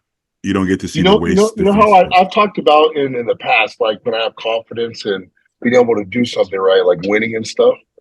And then, like, I went backstage. I'm not gonna lie, bro. I saw Tonio. I saw Amir. I was like, all right, I'm not winning this one, but I'm gonna fight. That was me being honest with myself, you know? Yeah. You guys are fucking, they're on, bro. They're on. Amir, was he on in New York? Because what did he I get in didn't New think he York? was that great in New York. I think it was like he was 6 anywhere or near something. Yeah. Well, What I talked to him there. He said that Aceto fed him way too much food. He was sweating like a fucking pig. I was gonna say, Everybody he was looked sweating there. But like he was stuffing paper towels in his armpits to soak up all the sweat that was What? pouring off. Yeah, he was just he was like he's not spilled, I wouldn't say, but like I think he had so much food in him that he just started, sweating. I guess this is softer than he looked like in Cali, so maybe definitely spilled for full, him. Yeah. I mean, for sure, he's not as hard as Cali. I mean, not even close. Like, look at the Cali. All this shit was fucking feathered and striated, But he was definitely full of her, and that's the thing we talk about the condition. How hard do you have to be if his glutes were already in and stuff like that? But I guess with his genetics, he has to nail it even harder than obviously Antonio would have to nail it, right? He said that he was having trouble controlling his stomach in New York as well. Yeah. I'm not really seeing it here. It's not bad, but I this is gotta something tell he you. said. I got to tell you, I was sitting in the stands, and we say he missed his peak here, but when he was standing in the lineup, he was still one of the conditioned guys. Of course, There's a certain level of conditioning. Nelson coined the phrase to me. He called it "can't fuck it up" conditioning. Yeah. There's a certain level where you almost have to try to fuck a peak up if somebody's lean enough. Yeah. Sometimes, like if you're that lean, like the only mistake you can make is not eating enough food to fill out, and then you're flat, and then there's no pop, and you don't have striations because there's nothing pushing. I wasn't really bad, but I don't think I ate enough before New York, and then I fixed that in California. It was a better look. I hit that conditioning at USA's. Nothing I did would fuck it up. Yeah. You just eat more food and you just get harder, and the only thing you really have to worry about is, your stomach control. 100%. Yeah. Stu. The more Stu eats, that night before the show, obviously you had a bunch of meals and you actually look even more peeled, but like you said, your stomach was out a little bit, so you can't step on stage with that look, right? So you have to what? I was gonna say, what did you do between prejudging and finals at the Cal? What did you do? I ate like a muffin or two, didn't I, Brady? You were in the room with me. Yeah, I was just eating junk, honestly. And I had a little bit of junk in the morning as well, but like, what did I do? Because I mean, you're asking me, right? You're asking me to explain California, and I'm not going to try. Well, because for me, I remember the one thing I did for USA's, right? Like, because Justin wanted to play it safe going into prejudging, and at finals, he fucking threw the kitchen sink at me. So, like, we carved me up as much as we could, and I had like 3 muffins before stepping on stage. And when I went back there, everyone's like, "What the fuck did you do? You're full as a house. This is that." So I wonder if you eating like you said, the muffins and stuff, just those like high sugar carb items and stuff. That helps me. And like I'm trying to think back. I don't think I've ever actually spilled at a show because I cut off my water completely the day before. So like there's no more fluid coming in. It's not gonna there's no fluid to spill you, you know, if you're eating a bunch. And if you're in good condition, then it's like, you know, you're gonna be fine. Yeah, you gotta have some fluid to be able to spill. I have a very easy to peak body. Like compared to some people, like it's really straightforward. So, but it's funny you say that, because sometimes if you get the wrong coach that overcomplicates it, like Ian has a similar physique. The less you do, the better. No diuretics, no crazy, you know. But if you have a coach who tries to just do too much shit, they end up fucking it up, because they're making it more complicated than it is. Whereas all you have to do is just eat and step on stage for the most part. I think that's kind of why that look at California that I had was like that little flat with a film. We were fucking nailed. Tuesday, Wednesday, Thursday, we were perfect. Let's get into M Pro then. Yeah. Let's see. Congrats, Bonac. Bro, I gotta be honest. I'm so happy Bonac won. I didn't think he was gonna win. I thought either. No, Me neither either. I was looking at the shots, and I think like because I thought what's his name, Bruce's back shot was actually like really good, very thick, and so I was following AJ Robert Kelly and a couple of people. They were saying that at the show, Bonac was lights out, like perfect peak. Like they said, like the pictures obviously are doctored a little bit, but they said in person, like he was a notch above. Like he clearly stood out. Because in the pictures, structurally in the pictures, I would have BOYZ. But based on what I'm seeing, like what I'm hearing from people that were there, everyone is saying that, like, dude, if you were there, like it was clear as day that Bonac won. That's how Bonac never looks good on live streams or pictures. Like he's always an in-person kind of physique, like Hunter Labrada. BOYZ beats him. BOYZ beats him in the shots that you see the waist elongated, right? Like the front double. Let me see your front. I mean, front lat spread is actually not that big of a. I still give it to BOYZ. I still give it to BOYZ. But look at the clarity filter on these photos are like 100% though. I mean, it's too much. Yeah, it's too much.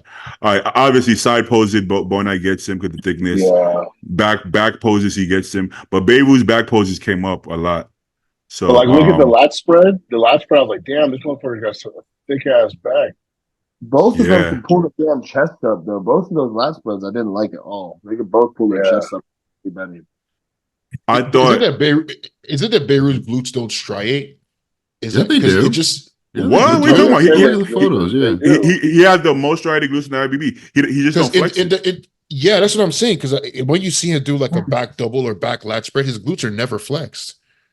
No, it's not flex, but it's still striated. Find a video of him, like he's kind of alternating between them. When he's actually hitting the pose, he's popping his ass back, which is a little weird. But I don't like that shit. I hate that shit. I don't like that. I don't like that.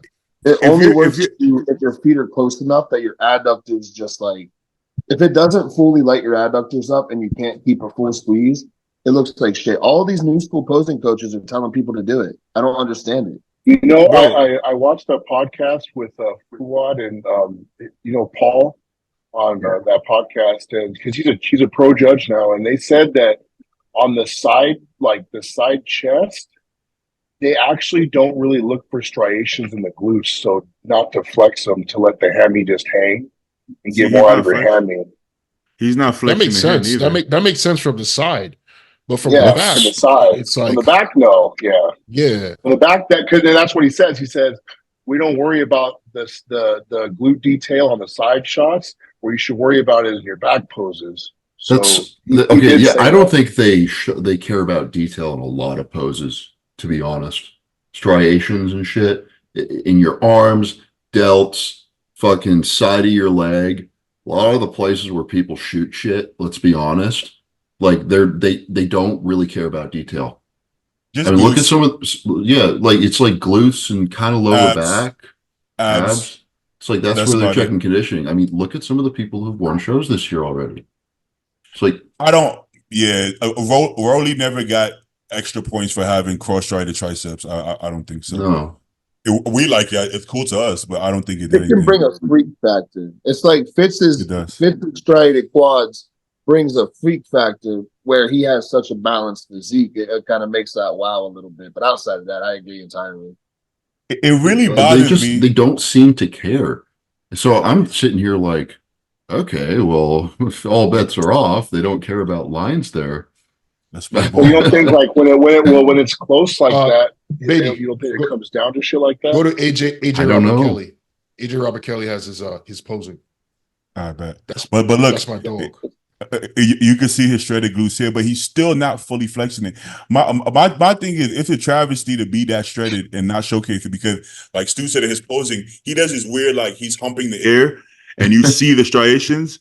But stop humping the air. Just maybe hit both. Maybe squeeze it, show the shredded glutes, and then pull back a little bit, maybe. But I don't think it's giving him that much adductor. I think some people, it gives him some more adductor, but for him, I don't see it doing anything special for him. He's just hiding his. Hearing that shit where like they don't care about glute lines on the side of your leg, but they care about them from behind. That's like the worst of both worlds for me because I've got like lines on the side, and then I've got one line going through my ass on my back poses. That's it. Yeah. It's like, fuck me, dude. Like, honestly, I'm gonna show it anyways because I feel like my side leg is my best angle of my leg, so I'm gonna show it. Fuck it, you know. Yeah, I think you should. Yeah. If squeezing your glutes can make your hammy drop look more of a drop, then I think it benefits you. Mm-hmm. But a lot of people a lot of people can't squeeze the glute without the hamstring as well. Yeah, you're obviously going to pose in a way that's going to flatter you the best. So I think it was more for like because the conversation was your hammy needs to hang. The more it hangs, obviously, yeah, for sure. Look. So if squeezing your glute is going to retract your hammy, don't squeeze your glute. No. It's more important let the hammy hang. That's what the conversation was about. The hammy is a priority. It's a priority. Yes, that for the shot. Yes, you got to know your body. I can squeeze my glute because I have short, peaky muscles. All my muscle bellies are like short and peaky. So my ham, it peaks like a bicep. So I can squeeze my glute and then you still see the hang. So I do that personally, but that's what I'm saying. Yeah, right. You saw it, right? He's like humping the air there. Like, also, what do you guys think about people when they're competing, not doing guest posing when he's competing today? When they come out on the stage and it's not the Olympia or nothing like that, and they're like the whole time they're like getting people hyped, you know what I mean? Like they're not just like. What do you guys think about that? I think I don't like it. Guy's sister Nina was actually the first one to ever say that to me. He's like, it's unprofessional. He's like, you're here to compete. Mm-hmm. You know what I mean? So it's always been burned in my brain that way. But I got to be honest, his entire the way he presents himself. It seems like jittery and herky jerky. He looks confident. I will give him that, but it's too, like you said, it's too much going on. He's fidgeting and humping and raising his hands it's too, I know it's like, I feel like Ramon Dino does that sometimes. He's too fidgety and he's doing it from Hadi. Hadi's the one who does that. But Hadi's posing is so perfect that it works, Yeah. Yeah, this part was where I'm confused. Like what he does here, you see that? I don't get that. I don't get that. What the fuck is that, bro? I'm sorry. I don't know if he's doing it for this reason, but you know how he's known for his conditioning. I don't know if like him doing a thrust, like that's why he's doing just like come and go, like look how conditioned I am, kind of thing. That's why he's doing it. But why don't you just hit? As fuck. Yeah. What if? I'm sitting there. Yeah, like right there. Picking apart a dude who would fucking eat me on stage, though. So he kill all of us. Of course. I'm gonna keep my mouth shut the rest of the day. No, you can still have an opinion just because he's doing like weird stuff, but like his physique. I mean, I thought he was gonna win the whole show. I think he's that good. I think he's way better than people think he is. Honestly, it's just that that it just doesn't help him. I think at the most you can squeeze it and then show some adductors a little bit. I think I saw Quentin do that. I think I saw Quentin squeeze it and then show a little bit, and that works. You show both looks. On Quentin too, because Quentin, when he pulls back, his adductors they pop out. So I do thing. In a rear double, I pull back because I have the flexibility to still lean back too. And in a rear lat, I don't have that same flexibility, so I tuck my pelvis all the way under me so I can open my lats up more. Open, yeah. I also learned. Go ahead. Sorry.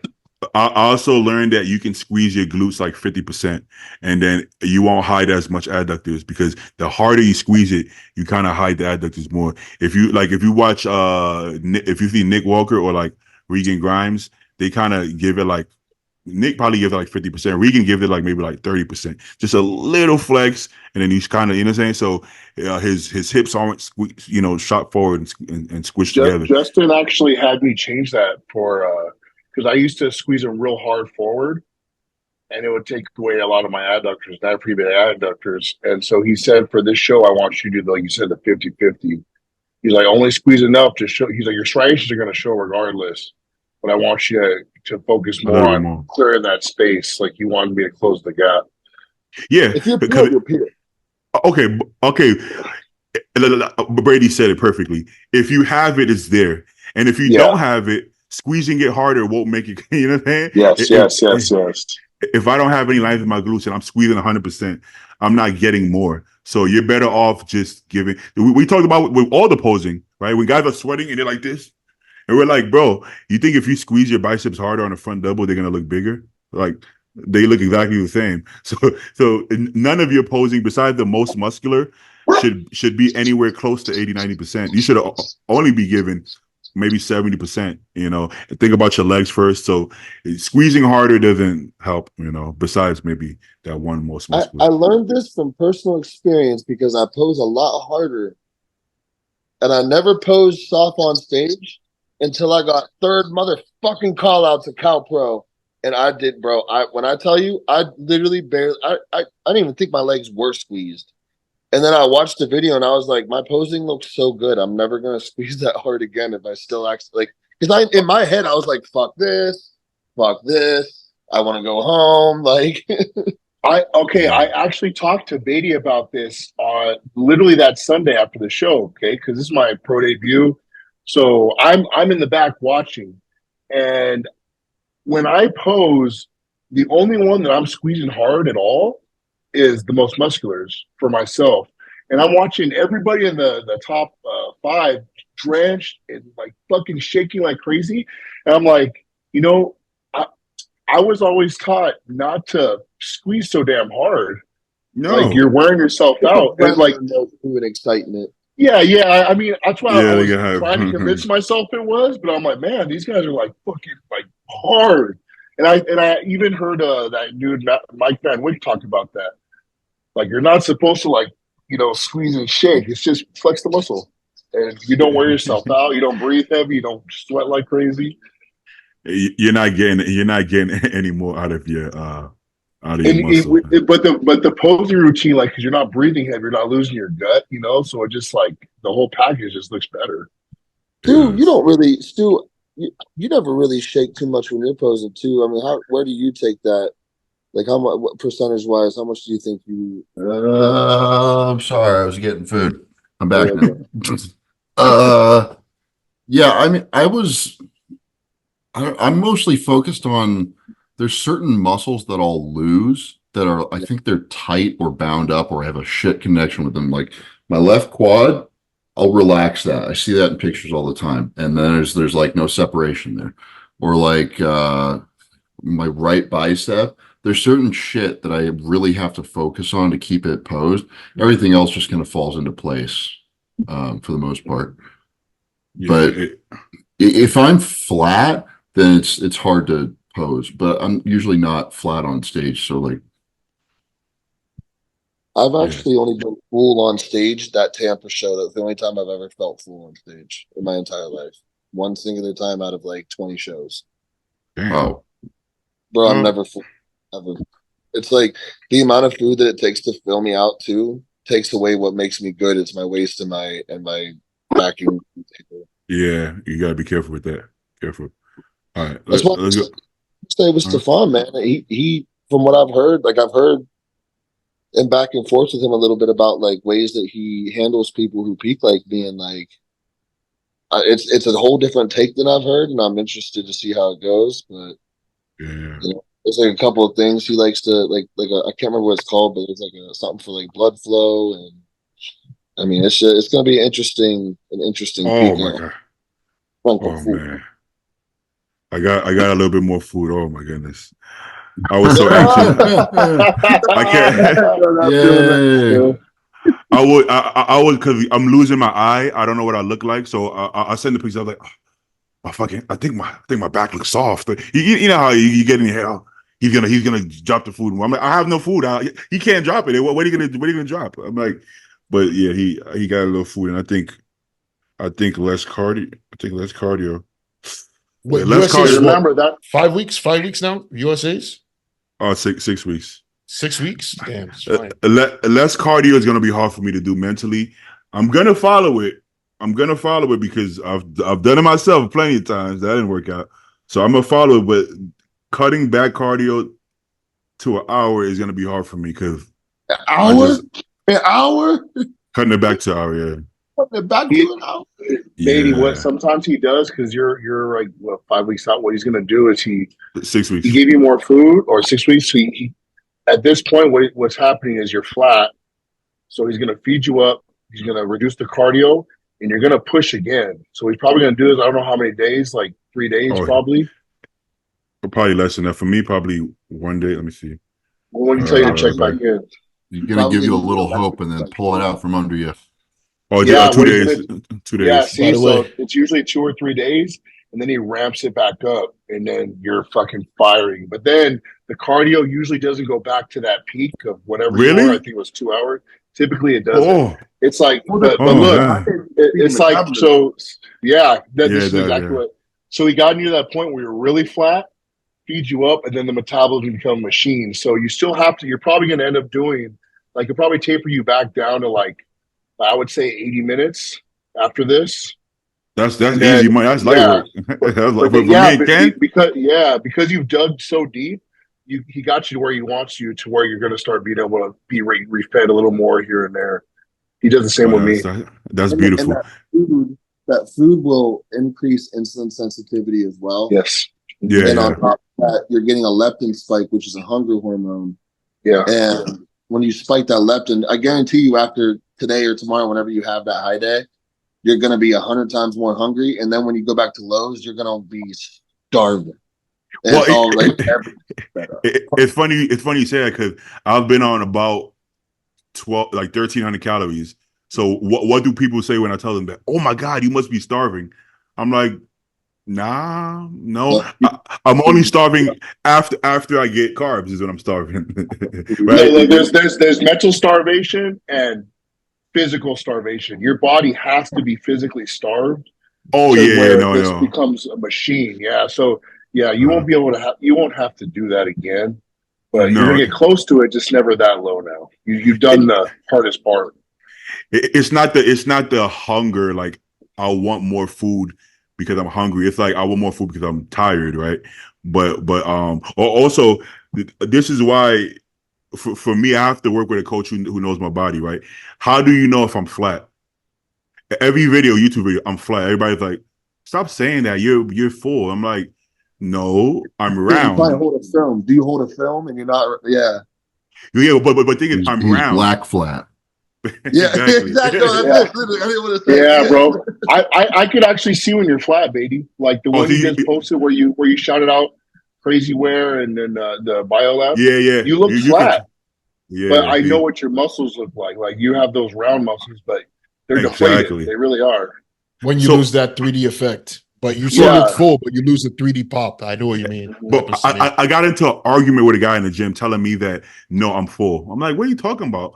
I'm like, I'm flat. He's like, no, you're actually full. I'm like, how the fuck are you gonna say I'm full on 30 grams of carbs for the last 7 days? And I'm touching my body and it feels like a sponge. I'm like so soft and flat.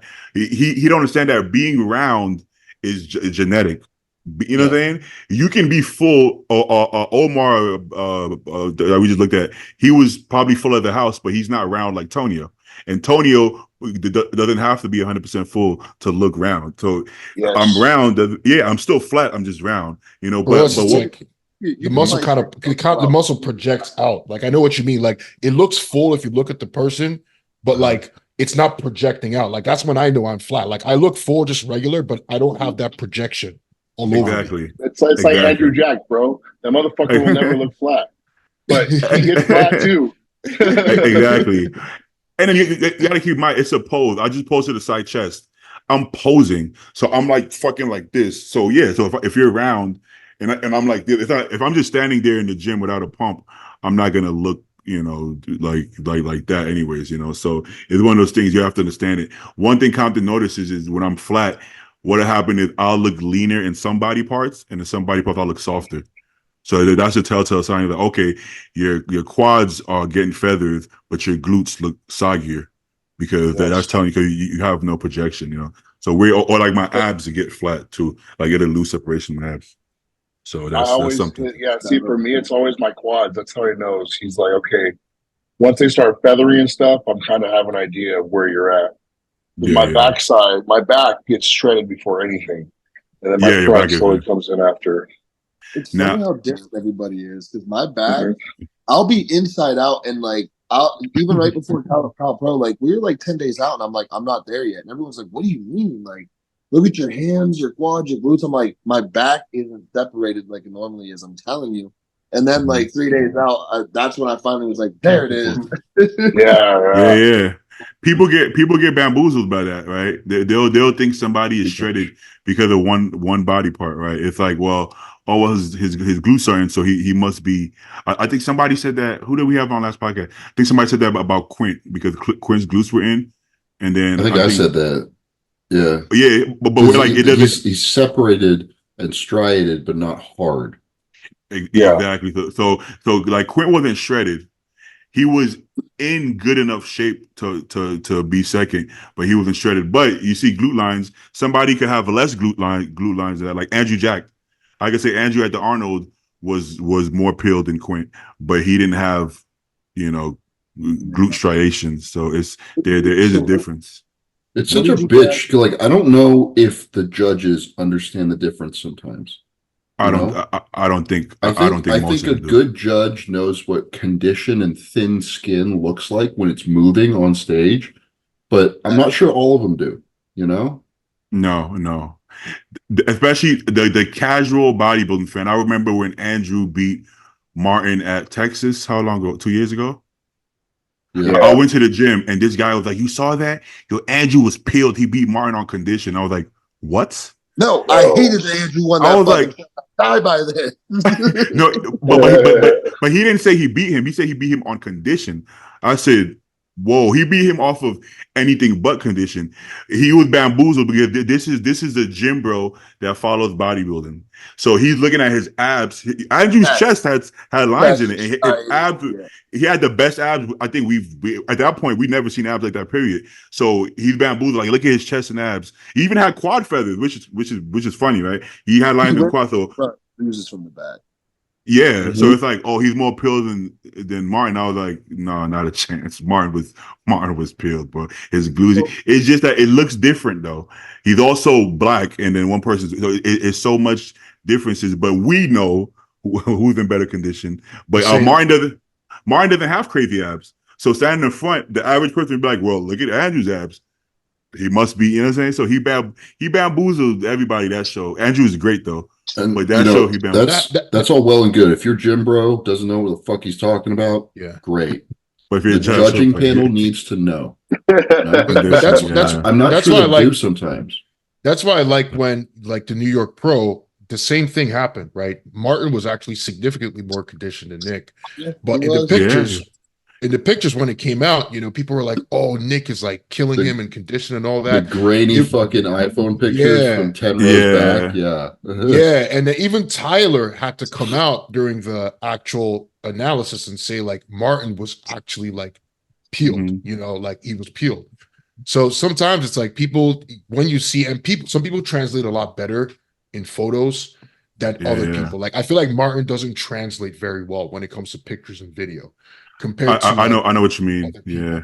Because when I saw him for the first time, I was like, I was mind blown. I couldn't believe, like we've seen Martin compete, and I've only seen him online, But when I saw him in person and I couldn't believe it was the same person. It didn't look like the same guy. So yeah, some people just don't translate very well.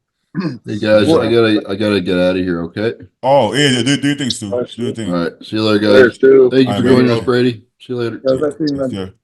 Yeah, it can bamboozle you. Even with Nick, so okay, Martin doesn't have like the most detail in his arms and stomach, right, in the front double.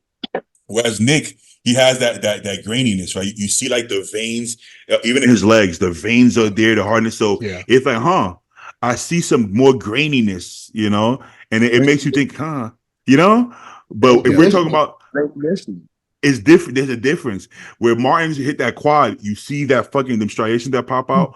That's body fat. He has no body fat. You know what I'm saying?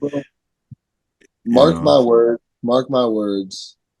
And I'm not saying this because he's my buddy, but like Martin, I truly believe, I think has the most potential to be the biggest dog and one of the best Mr. Olympians we'll ever see. He's only 26, no?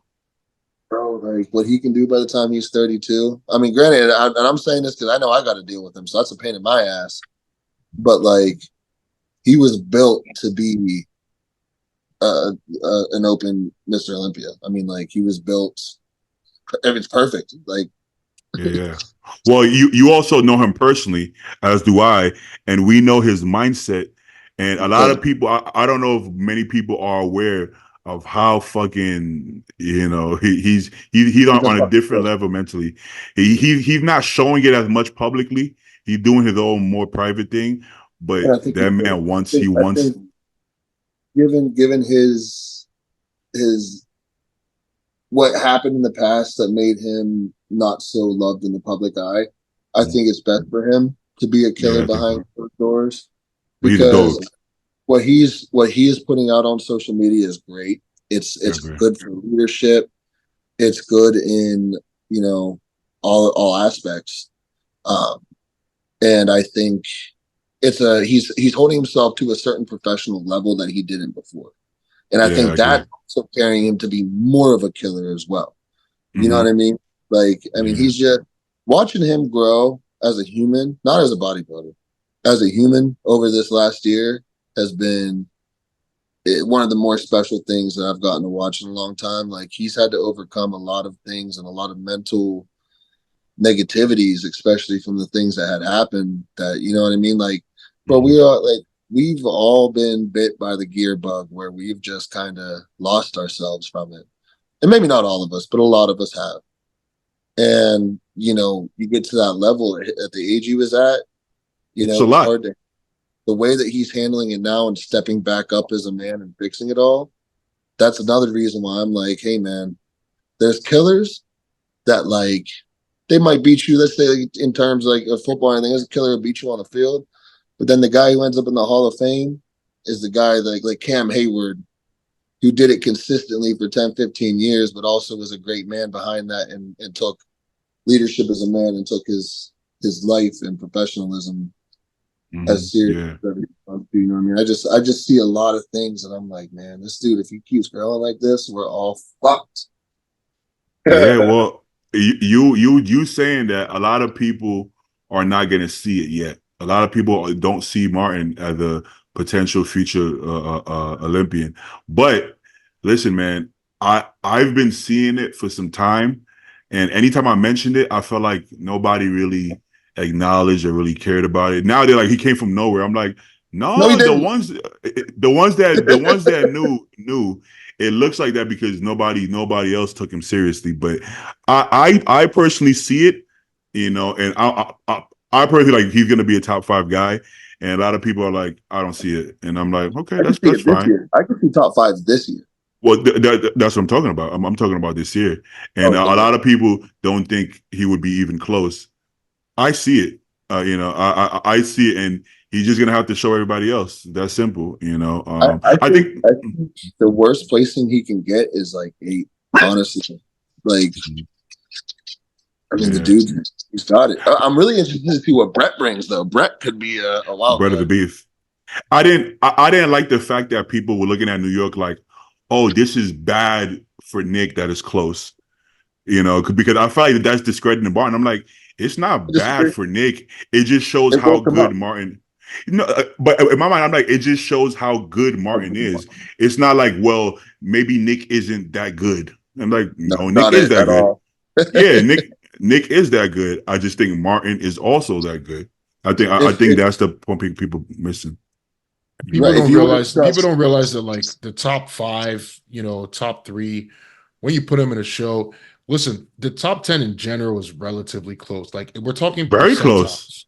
Very close. We're talking percentiles where people are better. So when you take away everyone and you just put one and another guy together, they become a lot closer than you actually think. Oh yeah, yeah. So I mean, think about it. I mean, let's be real. Like Derek is Mr. Olympia. How close is Hottie? Like we talking about he's losing by 0.5% at that point, right? You know, how close is Nick to Derek or Hottie? How close is, you know what I'm saying? Oh, you think Andrew couldn't have beat Brandon Curry? Of course he could have. Exactly. That's the flip of a coin. Like they all can beat each other. I actually said this was before Detroit and all this, so a lot of people didn't this guy. I was like, I think Martin can beat Hunter, and I feel like everybody was kind of like, I don't know about that, and I'm like, I think he can. I'm not saying he will because they're both improving. I get it. Yeah, but Hunter, bro, I was just with Hunter's crazy as well. Bro. He's big, man. They're all so close. I mean, I've done the analysis before. I'll so close say it again, but they're all so close together. All these guys, like when you take away the whole top 10 and you just put 2 of them in one show, you realize how close it is. Yeah, Andrew and Hunter were not that close at the Olympia, but you put them in a show side by side, and it's a 1-point decision. Hunter almost beat him. That's what I mean. 1-point decision. Yeah. Nick Martin, same thing. 1-point decision. Arnold 2022 with Nick Sampson and Andrew. Yeah, Andrew. Yeah. It could have gone either way. Andrew could have taken it.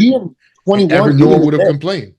Yeah. Go back to 21, Ian and Nick, and then 21 with Hunter and Brett at Brett's Open debut. Yeah. I mean, those are all those are shows. Small. It's very marginal percentiles. Yeah. So people think, because someone is number 2 or number 3, if you put the number 7 or 8 guy, he's just going to no blow chance. Out the water.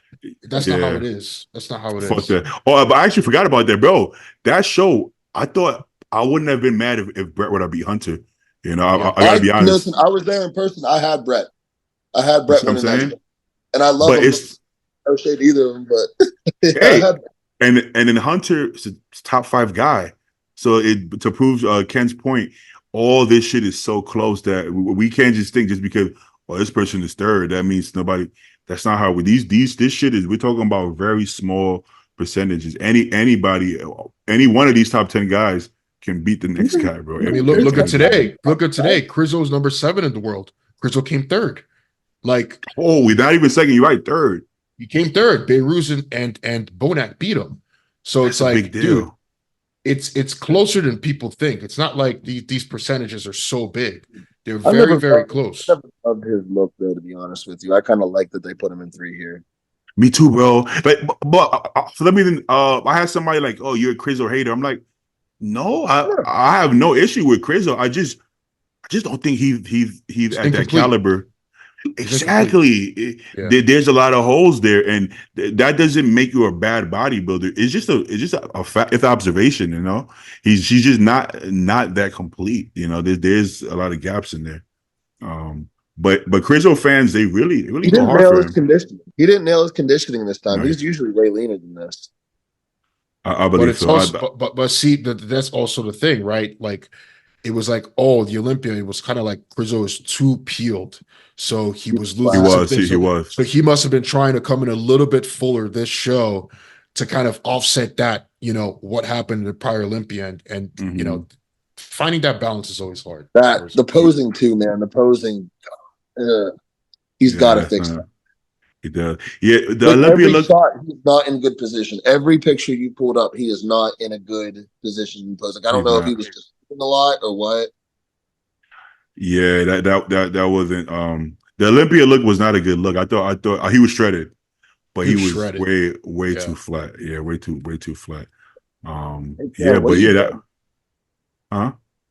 What What's Ken doing next? Sorry, I don't mean to get off For topic. me? Yeah. I'm doing New York Pro next year. Oh, you wait until next year? Yeah. Good. Stay out. Stay out Stay out of there. Hey man, why I don't see anybody else? There wasn't 3 people at the show. Where's everybody else? Oh, there you go. Who's this? Oh, let me see. Oh, Sas. Okay, yeah, Sas. Oh, he looked great. Yeah, he looked great. He came back. He looked good. It's wild that Sass hasn't competed in like 6 years and he still looks like he was in 2018. Like this guy, I think, is an Instagram. This guy you're up here, I think he's an Instagram guy. I don't think. I mean, he doesn't look. Yeah, he doesn't look off, but like, I like his looks. I like his look. He's like Kevin LeBron from the front. He's deadly from the front. Every show he ends up. Anytime I see him doing a show, he ends up like kind of pushed out somewhere, like in the back half, or like, you know what I mean. And I'm always wondering why that is. Well, he's not complete yet. He doesn't have the backside yet.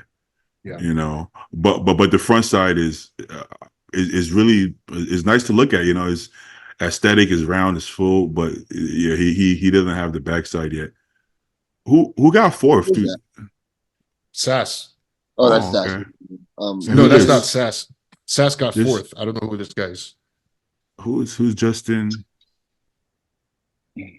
What place he? I've didn't we look at him? this. I think we looked. This. Oh, this is the hack squat guy?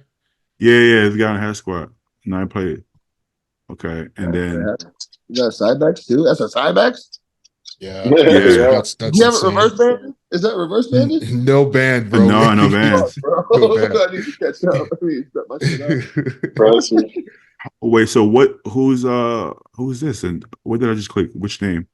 Go to Pablo. Anthony. Is that Anthony? Yeah, this is Anthony. This is Anthony. Yeah. And he got 5th? The scorecards is up. I mean, the scorecards is up. We can check that. Yeah, let me see. I want to see the results, huh? Yeah. Okay. So yeah, first out of the 5th. That's what she said. 1 point decision. Yeah, 1 point decision. Bonac and Beirut. Pablo 6th. Okay. 7th, Justin. 8. I hate when they say it's 1 point decision. It's not really a 1 point decision. Like Bonac was clearly first in prejudging and finals. He was, yeah. Right? Because it's 4 points. Who was the guy who was 9? Huh? Reese McDonald. Where did he place, you saying? He was 9th. Isn't he really young? I have no idea. Reese? I think he's real. If it's the guy Samir. What about Samir Trudy? He was in this lineup too, right? I think he was doing it. I think he just followed me today, Reese. Oh yeah, he's young. Yeah, he's real young. Reese McDonald. Yeah, he's good, I man. think he's got a really bright future. We pulled him up, yeah, but then we pulled him up one of these days.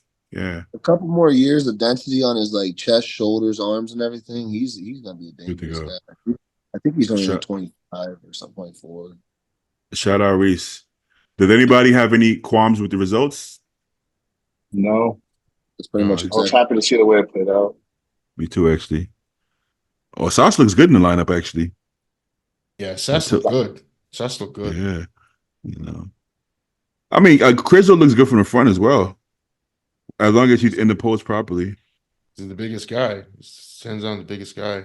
Bonac's waist, just like I know he has like the thick obliques and like rib cage, but like his actual waist, like where it comes into his hips, like where his trunks goes, is so small because of that.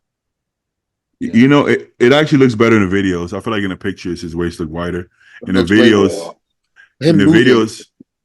it actually doesn't.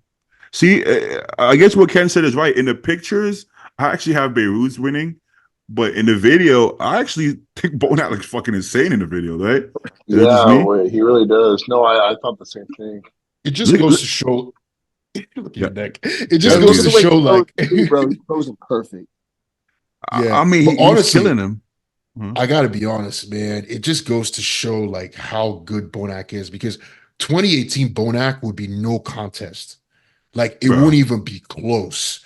Like that just goes to show you how good Bonac like really was, as a body. He could have won the Olympia at some point. The year, okay, I love Brandon's physique, but if we're talking about just bodybuilding, pure bodybuilding, first of all, Arnold Classic 22, I thought Bonac beat Brandon.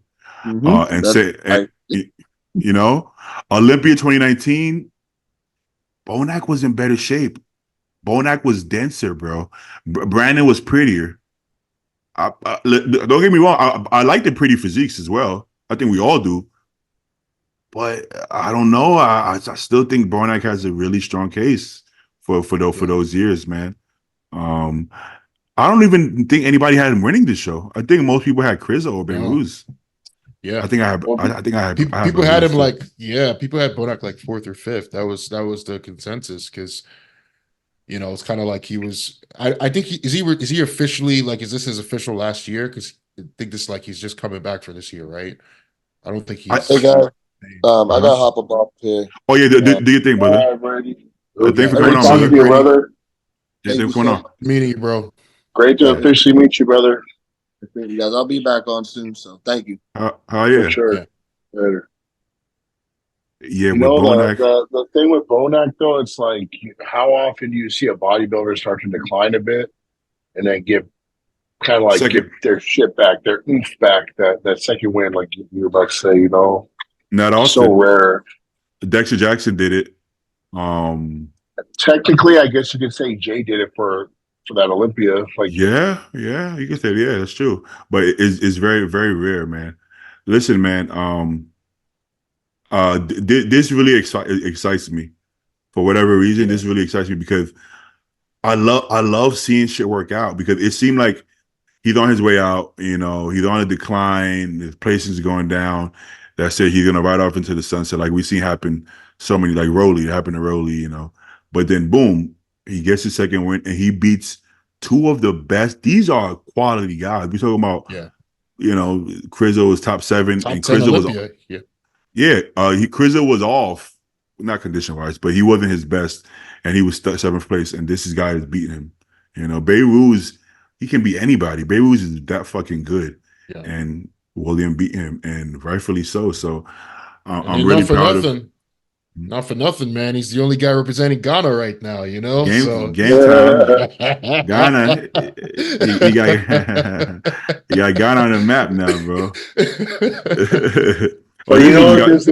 He had a good little speech at after he won and stuff, and it's just like, you don't need anybody else to believe in you. You just gotta believe in you, kind of thing. Well, I didn't hear it. It's pretty dope, bro. I think it's on Bodybuilders Not BOYZ. Yeah, I think somewhere on there.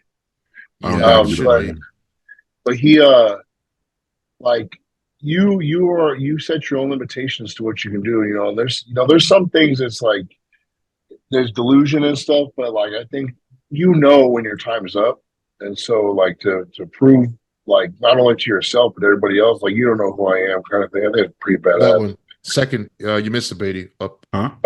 You missed it. It's the second row on the left. That one. Right there, Well, I'm not going to be able to hear it anyways. I just want to see, like, an individual. He pretty much just tells, like, that this one was for his kids, so that they could see, like, when you believe in yourself, you can accomplish anything, kind of thing. Don't let anybody else tell you what you can and can't do. Man, everybody's always trying to put their own limiting beliefs on you, bro. It happens all the time. People always, like, how they feel, they try to put that on you. No, you can't do that. Oh, you're too old. Oh, what? Oh, you're in your 40s. Who gives a fuck? What does that mean? You can't do it. I can do what the fuck I want to do. You know what I'm saying? So it's not for you to say. And also, he got a new head of hair. Look at his hairline. I told you, man. I told you. He kept it on the low, but I remember he did a YouTube video on it when he originally went. Bro, it's making him look like the OG Bonac when he had that full. You know what I'm saying? I like the fact that he keeps the gray too, so it looks really good. Like it does. That's sick. Yeah, I like it. And he got his earrings on. Okay, Bonac, I see you, man. I'm saying, just owning it, bro. This is who the fuck I am. Gotta respect it. I like Bonac, man. And You think he's got such an interesting story too. Like he grew up in Amsterdam, in the Netherlands, and Yeah. essentially bodybuilding saved his life. He actually got shot. Yeah. I don't know if you guys have heard his story. So Oh yeah, I've heard it. yeah, Bonac he's a very interesting guy. He's a very interesting guy. I wish, and he speaks English extremely well. So I wish he was a little bit more vocal, to kind of just speak a little bit more. Like I would love for him to come on. Like I mean, two Ghanaians on the pod, man. That would be a treat. He man. would. He would. You should get him on, bro. I'm gonna get him on. Yeah, I'm gonna get him on. Yeah, you should get him on. I just sometimes I wonder how the dynamic is gonna be. I know how Bonac in. I feel like he won't talk unless he's spoken to. He's not somebody who jumps in. But Hey, bro, something I've noticed that people kind of get comfortable on this shit. I'm not gonna lie to you. I've watched it happen. You're right. Yeah. I think we just gotta speak directly to him. So he likes me. I think because I'm Ghanaian, I guess. I don't know, and I got dreads. Makes sense. Yeah. You can set it up. Set it up for us. I'm Nigerian, so by proxy, I think I should be okay. Be okay. Close enough. All right, you guys want to get some questions? Sure. Yeah. Let's do it. Yeah, let me see if we got some good ones. Anything new with y'all, boys? No, my weight's finally slowly climbing up a little bit. Now I'm getting fed enough to where it's very, very slow. So I'm kind of happy to see it. I was 262.8 this morning. Me too. But my conditioning's sticking. So I'm just really happy with where I'm at. But I think this year or this next week, I'm pretty positive we're gonna throw something in that really excites me that I haven't done in a while. So Nice, I like that. Next week, I'm actually flying to Texas next week. I'm gonna spend a week over there and train with Andrew. Which dope. That's fucking epic. Yeah, that's that. Yeah, I like that. Yeah, so he told me to come over. So I'll be there Monday to Friday, and pretty much after work, it's gonna be like Oscar Arden, going to bang it in the gym. So that's gonna be fun. Yeah, I've been loving training, bro. It feels so good to train when you feel good, man. Like Brady, I know you're at where you're at, but just remember, bro, when you start getting fed, you'll remember why you love training so much. Yeah. Now the funny part is like my strength is still there. It's just like my muscles die out. I'm still doing 160s on dumbbells, bro. Incline. That's I think that's pretty decent. It is. That's really decent. All right. Do you have an ab routine? Do you practice vacuums? I don't do vacuums. But I only hit abs. Yeah, I hit abs once a week. I do it 3 times a week, but I don't do vacuums, and I do it post workout. Yeah, I wasn't doing neither, but I've been doing abs after cardio now, and then vacuums. I hit a semi vacuum in my poses, so I guess I pose like twice a day.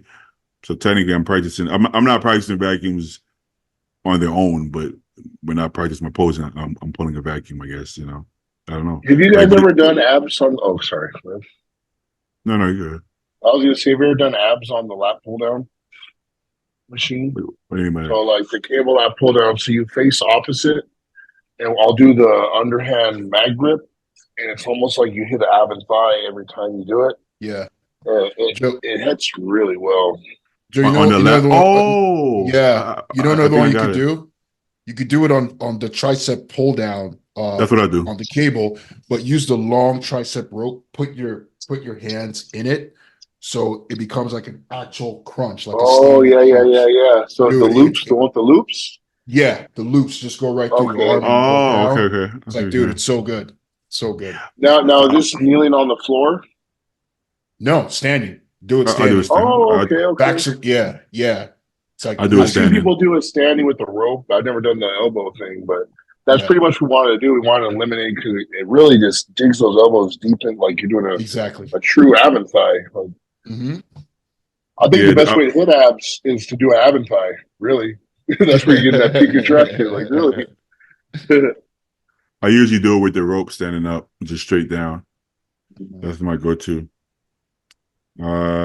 Each guy's dream guest on the podcast. Dream That's a guest. good question. That's a good question. Huh.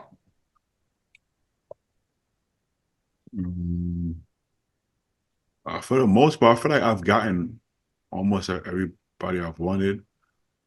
I think I have one. I think it'd be a fun one. I think Dennis James would be awesome. Oh, I like Dennis' personality as well. Would be awesome. Yeah. I could definitely, I could see that. Dennis James. I like Jay. I just don't know how Jay would fit on the podcast personally. I'd honestly really want to listen to, for informational purposes, is Hani. I'd like to learn a lot from Hani. I could do Hani. My only thing I think about is how they would fit on the flow of the podcast is my only concern. But like, if just guests that I like a lot of people, but the people I invite aren't necessarily only just the people that I like and respect. They're people I like and respect, but I feel like they would fit on the podcast as well. They would flow. You know who I'm surprised hasn't been on yet is, and I think you'd flow well, is Keon. Yeah, he's gonna come on. Brady. Huh? Keon, man, you told me you were coming on that Wednesday after New York, bro. Come on. We got to do it. Yeah, he's gonna be on soon. Yeah, I can imagine him fitting in very well. Yeah. Keon's awesome, man. Keon is awesome. I like Keon. Who else? Who else can we think of? I'm thinking. I don't know. I want to get Martin on again. Brett, I brought up Brett. Yeah, I was about to say that too. Brett would be really good. Who else we got? I missed the one with Justin Shire. I think you had him on once, right? Yeah. I gotta get. He's been all over the place. I feel like he's been busy training. I haven't really been watching his stuff. Yeah, I don't know what the hell he's doing. I watched his stuff, all USA's prep, because he was literally prepping. I think it was a week difference. Like, I think his show was a week before USA's. Yeah. So following him. It kind of keeps you going. Yeah, because he did Chicago. Yeah, Chicago is always a week before. Yeah, so it keeps you. One guy I really enjoyed, I would love for you to bring back on, is Sid Faruqi. I always, Oh no, I'm thinking about other really, Sid. Oh, Sid Rai. Oh, he'll be back. I always miss him. Yeah. The last time he was on, I think I was 2 weeks out, and that day I remember messaging him because I put a Q&A. He's like, "Bro, you weren't on the podcast today. What the hell?" Because he came on, and I missed the other time too. And I was like, honestly, bro, that was a day where I was just mean. I was like, there was no talking to me. Like, I was like, bro, it was just best that I don't interact with anybody, bro. Yeah, Sid is awesome, man. Both Sids are awesome, but yeah, Sid Faruqi for sure. I'd like to have him. You know, I was thinking, this is the beginning of the podcast, but there was a lot going on, so I kind of just get quiet for a while. Stu and you guys were talking about back-to-back shows. I've never experienced that. And I always wondered what that was like, because I've always just gone from one phase to the next, not like where I have to carry it. I thought I was going to have to do it this year, but I didn't. So I always wonder what that feels like. Well, I guess you never been in a situation where you necessarily needed to, but that time will come. It's going to come eventually for everybody, Next year, we're all going to be running the circuit, dude. Well, next year it's actually it will be, because no matter what happens, with me and Justin, because we want to do the Tampa Pro, and after that, again, no matter what happens, I want to try to do, or I'm going to do Legions as well. Oh, it's not that far. Yeah, so I'll pretty much stay in condition, and then do Legions at the end of the year, and then after that, we'll call it. Yeah. I'm definitely gonna do New York. I don't know if I'm gonna do Chicago. I would like to do Chicago after New York, but it's pretty far. So I want to do something in between. I don't want to do Cali just because it's on the other side. It's pretty far to get there. It's expensive. Yeah. So I gotta plan it out how it's gonna work. Yeah. Okay. New Question for York's in Joe. what, May? May? New York's in May. Yeah, right. May, June, July. I think I'll barely be starting prep, so maybe me and Paul can try to still go out there for your show. Oh, that'd be dope. Just- That'd be dope. Yeah, because I wanted to compete there, but because of the way things went this year, Justin Yeah. wants more time. So, which obviously I'm going to have to do that. So that's why Yeah, we're that doing makes sense. Tampa. But I still want to go to New York. I still really want to go to New York. Yeah, man. It'd be a good show. It'd be a good show. Really. What was the question? Question for Joe. Best empanada spot in LA. Oh, bro, I don't eat empanadas. Yeah, I know. Like, why Oh, did you oh. send it to Joe? Why didn't you Oh. give it to Joe? That's messed Yeah, up. 'cause, I mean, I they thought don't maybe it have was in LA? I thought maybe it was an inside thing. I thought maybe you mentioned it before. No, No. man. Uh-oh. I mean, don't there's know why they- empanadas like they said, like I've had them before, but I've never like tried a restaurant out in LA known for empanadas. Like, they have like those little street fairs and shit. Like, oh, Yeah. here's empanadas, bro. Like, that's where I've had them. They made it sound like Joe is like a savant in that. A connoisseur of empanadas. Yeah. Okay. This One Punch Nas classic guy at Toronto is legit. You think he's a top 10 Olympian? Y'all know who he's talking about? Is it Yeah. that guy that you brought up, Ken, today? No, that's Josema. I'm talking about Oh. One Punch. He won the Toronto Pro, the guy with the really small waist. I have to The see truth him. is, I don't know. Classic, there's so many good guys in Classic. I don't know. I mean, I don't. That's why I brought up Josema earlier today. I'm like, everyone is so good in Classic. Like, how do you Decipher what's better than the other. Yeah. This guy. I mean, damn, that's crazy. This guy's got crazy structure. Which is the opposite of what's the other guy's name? Jose Manuel. Josema. Yeah. Yeah, because with him, the thing is that what stands out is, first of all, he's 22, he's a baby, and he's peeled, like he's really peeled.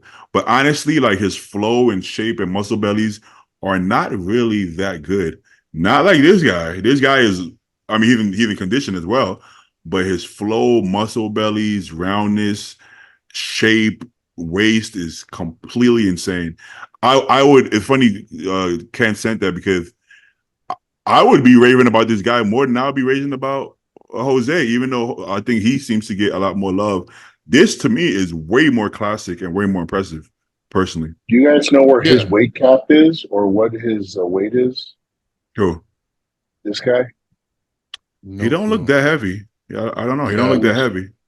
But to flesh it out for the audience for what we're talking about is I legitimately sent, we were talking in the group, I legitimately sent because I was curious. Like Jose seems to get a lot of like traction in the Classic physique, but when you look at his physique, it's not an outlier in the Classic physique division. So I was trying to understand like why he gets a lot of that praise versus some of the other guys, like this guy, for example. Like his physique is clearly an outlier in division, and I just didn't understand. So I know why. I know why. I don't think it's from the Classic. I think because when he did his open debut, he got like top 5, and because he was 20, because he was 21 and he was killing everybody from the back. It's like, wow, this 21-year-old literally turned pro the day before. You know what I'm saying? So the potential was there, but I think the potential is there for open.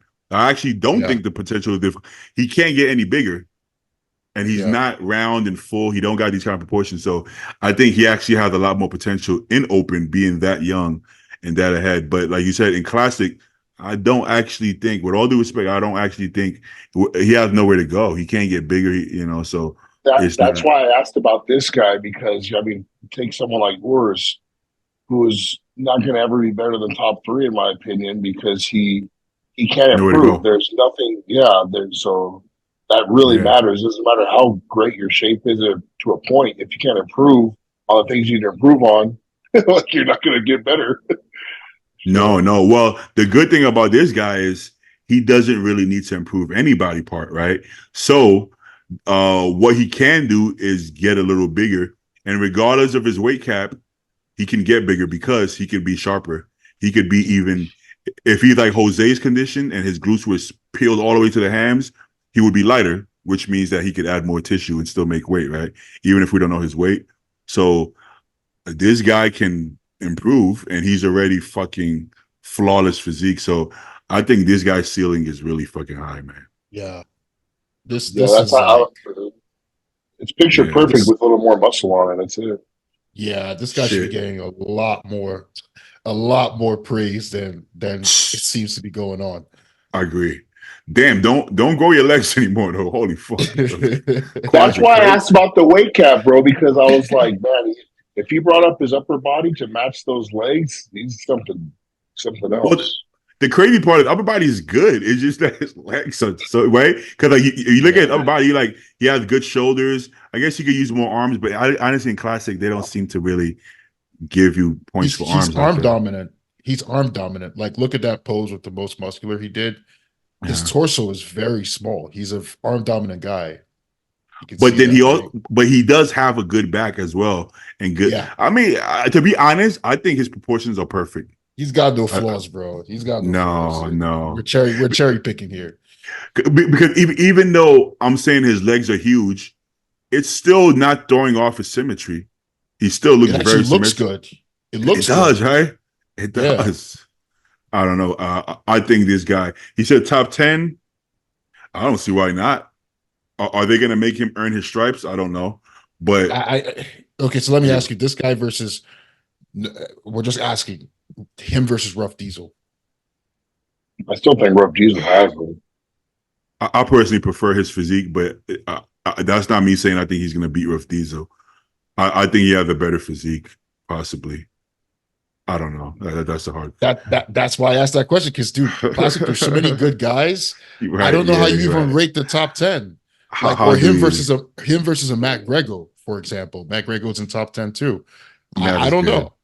I don't it's know. Like I guess I just consider this more classic. So so I would put him ahead, but I don't know. I don't know. They could put Jose Manuel ahead of him for all we know, just out of sheer structure and condition. I don't know.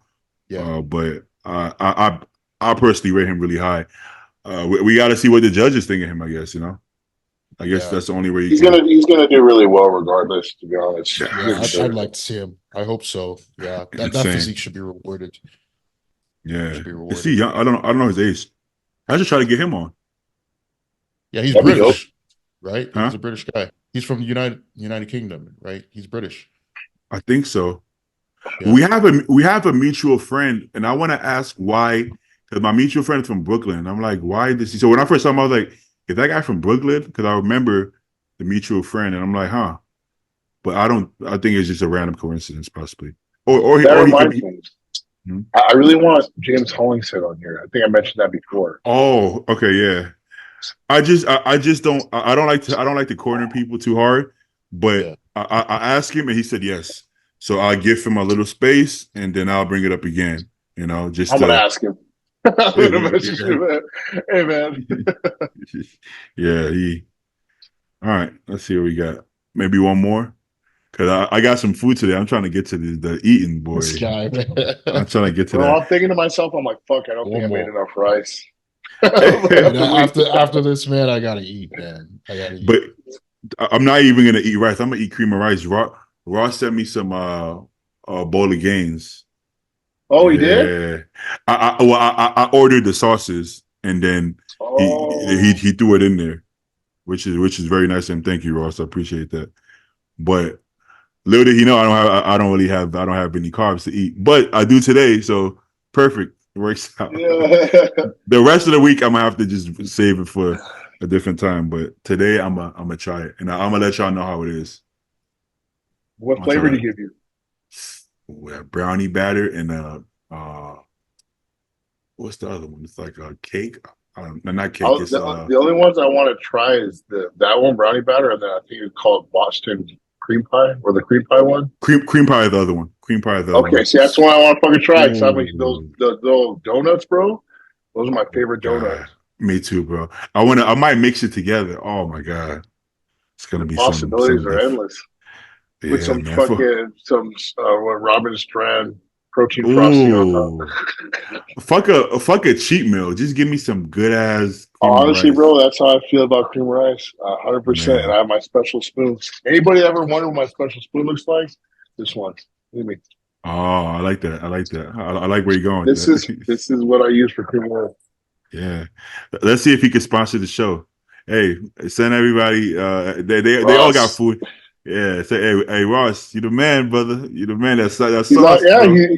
he watches me on Instagram, bro. Like he likes my stuff and stuff. And I met him at the Olympia Expo 22. So I've actually had a conversation with him. So he's a cool guy. So, He watches the podcast. Yeah, he watches the podcast. oh, dope. Yeah. Yeah.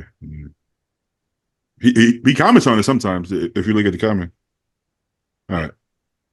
Let's see. How high do you generally push food in off season in terms of carbs and fats? You guys Whatever count? is necessary. I mean, Y'all just follow your coaches. It's not like y'all saying, "Hey, coach, let's really push the carbs this week." You know, It's very rare. Like I recently actually just like broke down the macros of my plan out of curiosity because I'm like, man, I feel like I'm eating a lot, but I'm so fucking hungry still. So I broke it down, and it wasn't as much as I thought. Like it really wasn't. I never cared. You know, like when I'm coaching myself, I know, but when I'm working with a coach, that's for my coach to worry about. I don't give a fuck. I don't really care. Does so it it's matter? like giving me extra work. That like I just need to follow the plan, man. Yeah. Yeah. Or sometimes people will be like, "Yo, have you ever tried like macro counting?" And just I'm like, I'm gonna pull out my phone and track my mac. Why would I fuck do it? How about I just eat the same amount? Oh, but if I'm more hungry, I want to eat 10 ounces this time and eat 5 ounces. No, I'm gonna split that shit up. You know, honestly, even when Compton, he might give me, let's say Compton gives me like 8 ounces this meal, 6 ounces this meal. I'll be like, hey, Compton, you mind if I just do 7 ounces and split it in three? You're like, yeah. It's just simpler for me. I don't need all that. If they're the reason you say, no, I want you to have more pre-workout, I'll do it. But motherfucker, it's just food. It's not that interesting. You know, like the macro, it doesn't matter. Whether you're getting 300 protein or 350, it's all minutia that honestly is not that relevant. You know what I'm saying? Is it enough for your body to respond? That's really what it comes down to. So. Yeah. Okay, but let's still answer the question because I feel like because we're advanced, we assume that other people should be at our level, and then we've all been there where we used to ask these questions. So let me say, how high do you generally push off season? It's different for all of us. Me and Ken don't have the best metabolism. My carbs off season, for the most part, somewhere from 300 to 400. Compton, if I'm working with a coach, if I work with Compton, he'll push it more toward the end so that I could like have a higher metabolic set point. Because when it stays low, then metabolism kind of dies out, right? It's kind of like why you get some high days in prep. So he'll push it maybe to 600-700 for a couple weeks, but for the most part, sweet spot 300 to 500 for me, maybe a little lower. I'm sure Ken is probably similar. Joe is probably higher, right? Yep. Right now, like literally, so I'm weighing 262, pretty much 263 right now, and my weight's pretty steady. Like it's climbed like literally ounces this week, like hardly. And I'm eating, I think it's like 350 protein, 530 carbs, and like 72 grams of fat when I broke it down. That's his current plan. So it's not a crazy amount. For me, that's not a crazy amount. It really is. Yeah, you know what, Joe, you have a better metabolism than me and Ken, but it's not like you have to push pretty hard to get in shape still. So so like when I got 302 pounds, I don't know what the macros were, but the calories were 7,000 plus. Mm-hmm. But that was at 300 pounds. That's 40 pounds more than I am now. So obviously it's going to be higher. That's true. And then, but to cut down, I'll get as low as I think they'll. I want to say the lowest I got this prep was like 2,200 calories. So, Pretty low. I mean, it's not like 1,200 low, but it is pretty low for how I was 247 pounds stage weight. So that's pretty low for, I think, someone as heavy as that on stage. Yeah. There's a fine balance, right? Because you're like, well, Joe, if you stay leaner, wouldn't you have an easy prep? Only to a certain extent. Only to a certain extent. Because what's going to happen, if think about it, right?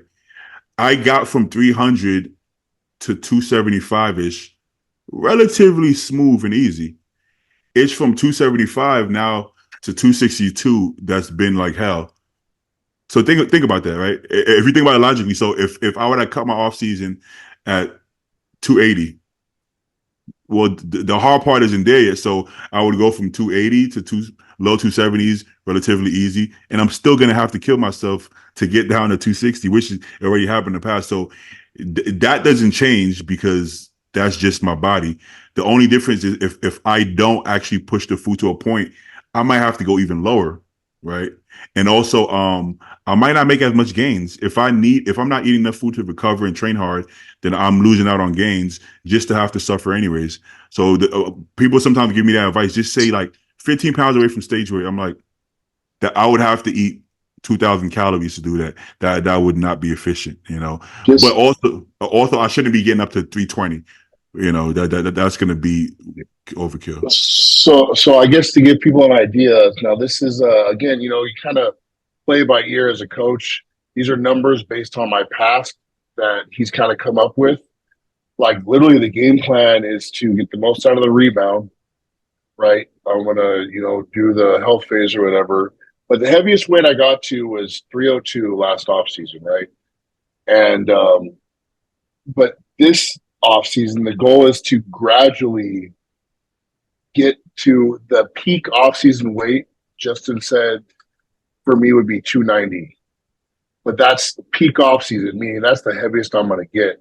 Now, how long that takes to get there, the slower I gain, the less body fat I'll accumulate, and then I have 15 months to work with. So that means he's going to push me, pull me back, push me, pull me back to stay as tight as possible while getting to that 290.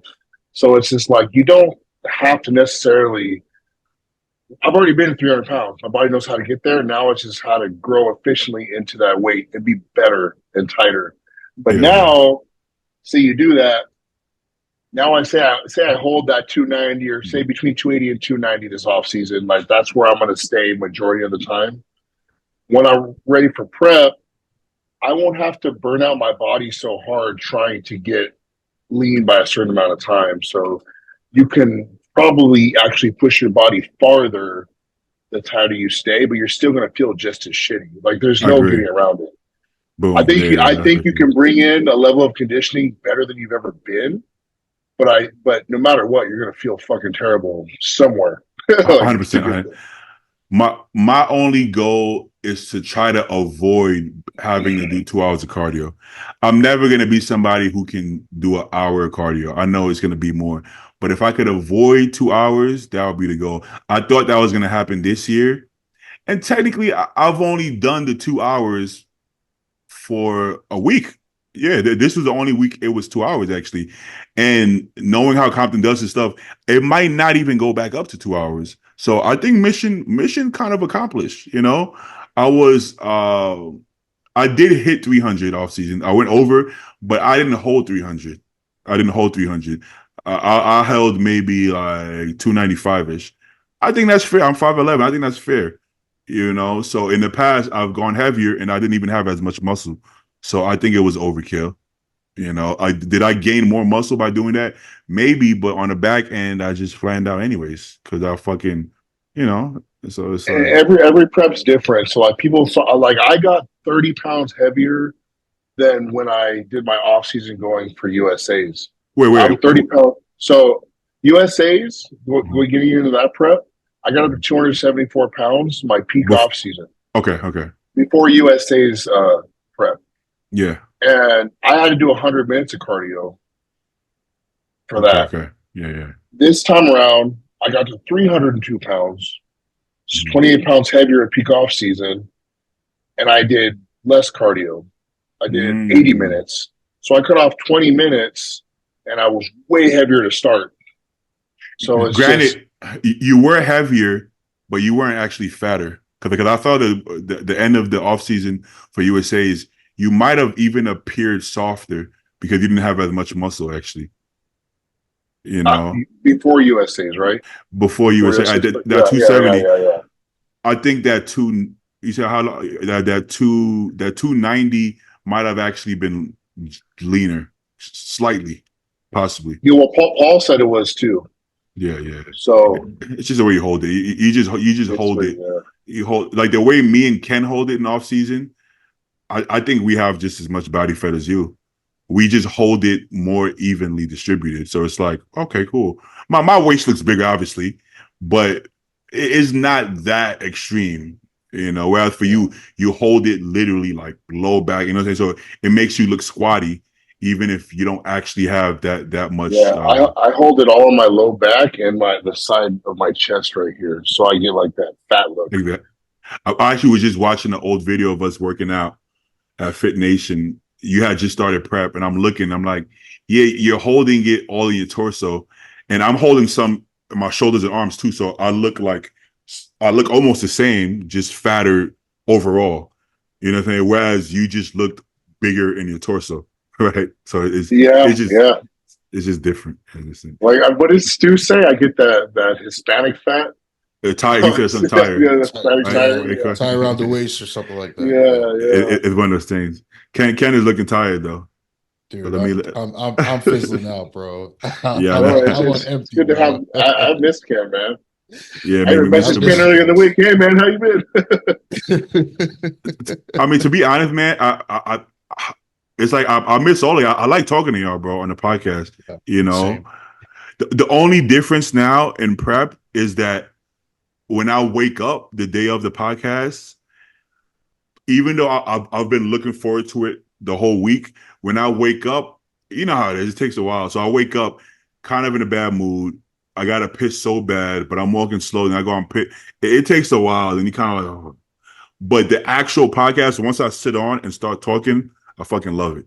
It's just harder to get in the mind frame to put my light up and the whole nine. Once I start talking to y'all, the best time ever, you know. So I'm looking forward to it even more. Probably, it's just if I could wake up and I could have a fucking assistant have everything set up and with my coffee. Thank you. That'd be nice. Oh, that'll be it'll be great, bro. But you know what? But that's coming. In the next couple of years, it's coming. It's gonna happen. You know. So I gotta make this into something special. So. Yeah, I was told by somebody we need to do a live podcast. Like actually do it, not live meaning record live, but like in person. They really want to see it. We have to. My guy had already had all everything ready, everything to purchase. I kind of got overwhelmed. You know, I got overwhelmed. You know what you need to do. You know what you need to do. Just rent out like a lot of places have like podcast studios now that you could rent out. So just do one of those, and then it's recorded. We actually have a really good spot though at Paul's house. His layout, they have the couch and everything. So space hasn't been an issue. I do have a space though that I could go to, but the space wasn't the issue. This guy, I've done somebody else's podcast with this same guy, and it was in his apartment. And this, I'll send you a link. Perfect. He just has such a good understanding on lighting and mics and everything. I got more overwhelmed with the investment. I would get most of the money back too, because I could just return it or I can let him keep it, whatever the case too. But at the moment, it was just a lot going on at that point in my personal life, and I just got a little overwhelmed. I'm like, that's what I'm just saying. You just rent the space for like 2-3 hours. Everything's set up. Everyone just shows up, and you bring your camera, hit record. Everyone sits down. You know, kind of like how Rafa's podcast is in like a studio type thing. I know what you mean. Yeah. It's nice and simple. That way, you don't have to buy anything. You're just renting the space, and everyone just shows up to that place.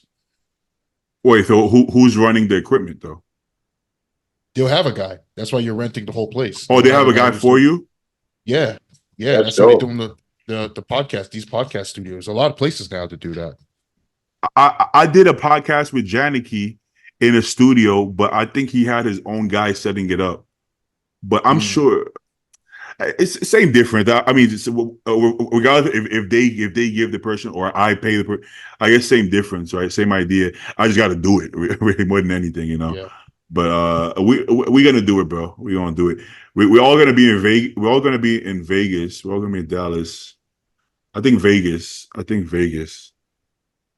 If Animal gets me there for the Olympia, I'll be there, but I can't guarantee nothing. Well, I know we're gonna go. Beatty, were you gonna go to Texas with me, Paul, and Stu? Of course. For nationals, so- I'll be there. I'll be there for nationals too. So we have that, and then the Vegas thing. We're for sure going to that for the Olympia. I mean, we can't watch the Olympia. I still want to walk around the expo and shit. Yeah, no, Airbnb we're not- watch the TV. We're not gonna go sit in the 500s to look at the TV. Anyways, we're gonna be in a we're gonna be in an Airbnb eating popcorn and having a good time. Fuck Yeah, that. in 22, that was dope, bro. We literally all stayed in a Airbnb. We watched the prejudging, went to the expo, came back, watched final. It was dope. It was cool. It's more hanging out, and then we could Yeah. hopefully get some workouts. Well, they're gonna key on and Nick, they're gonna be in prep, but everybody else will be able to work out amongst each other. Yeah. You know, it's Dope. good. It's gonna be fun. But yeah, in Vegas, Dennis Wolf does a live podcast. There's gonna be somebody who already has the setup who I could literally just probably pay. Flex. I don't know if Flex is gonna let me use his, but That I somebody. Jason Coley has a setup. I don't know where he goes, but I know enough people who have a setup who do this on a regular basis that I should just be. I just want to show up. You know, like Ken said, I don't want to have to think about this shit. This is not what I do. You know, I'm just here to fucking do a podcast. Jason just competed. He looked good. He did. He coached himself. His comeback show. Guys, who we have Dom help him? He did have Dom, yeah. But Jason, one of the people, I think he's always going to kind of coach himself. I'm not saying he's not coachable, but he likes his own input. That's the vibe I get. Well, I mean, he's literally he's talking about experimenting. Like he tries to do things on himself and then see what works. Yeah. But let's sign off before Ken passes out. Dude, I'm hurting. I'm hurting. I see it. I'm like, Jill, don't bring it up, bro. Jill, don't bring Sorry, my bad. Why are you hurting? The food is high? Or just food work? Is high, bro. You know what food is high, dude? You're tired all the time. You're sleepy, but you still gotta eat. Like, dude, I've been struggling, dude. I got something for you, then, Ken. If you need help focusing on the high food. Sometimes it's okay to have some help. You know what I'm saying?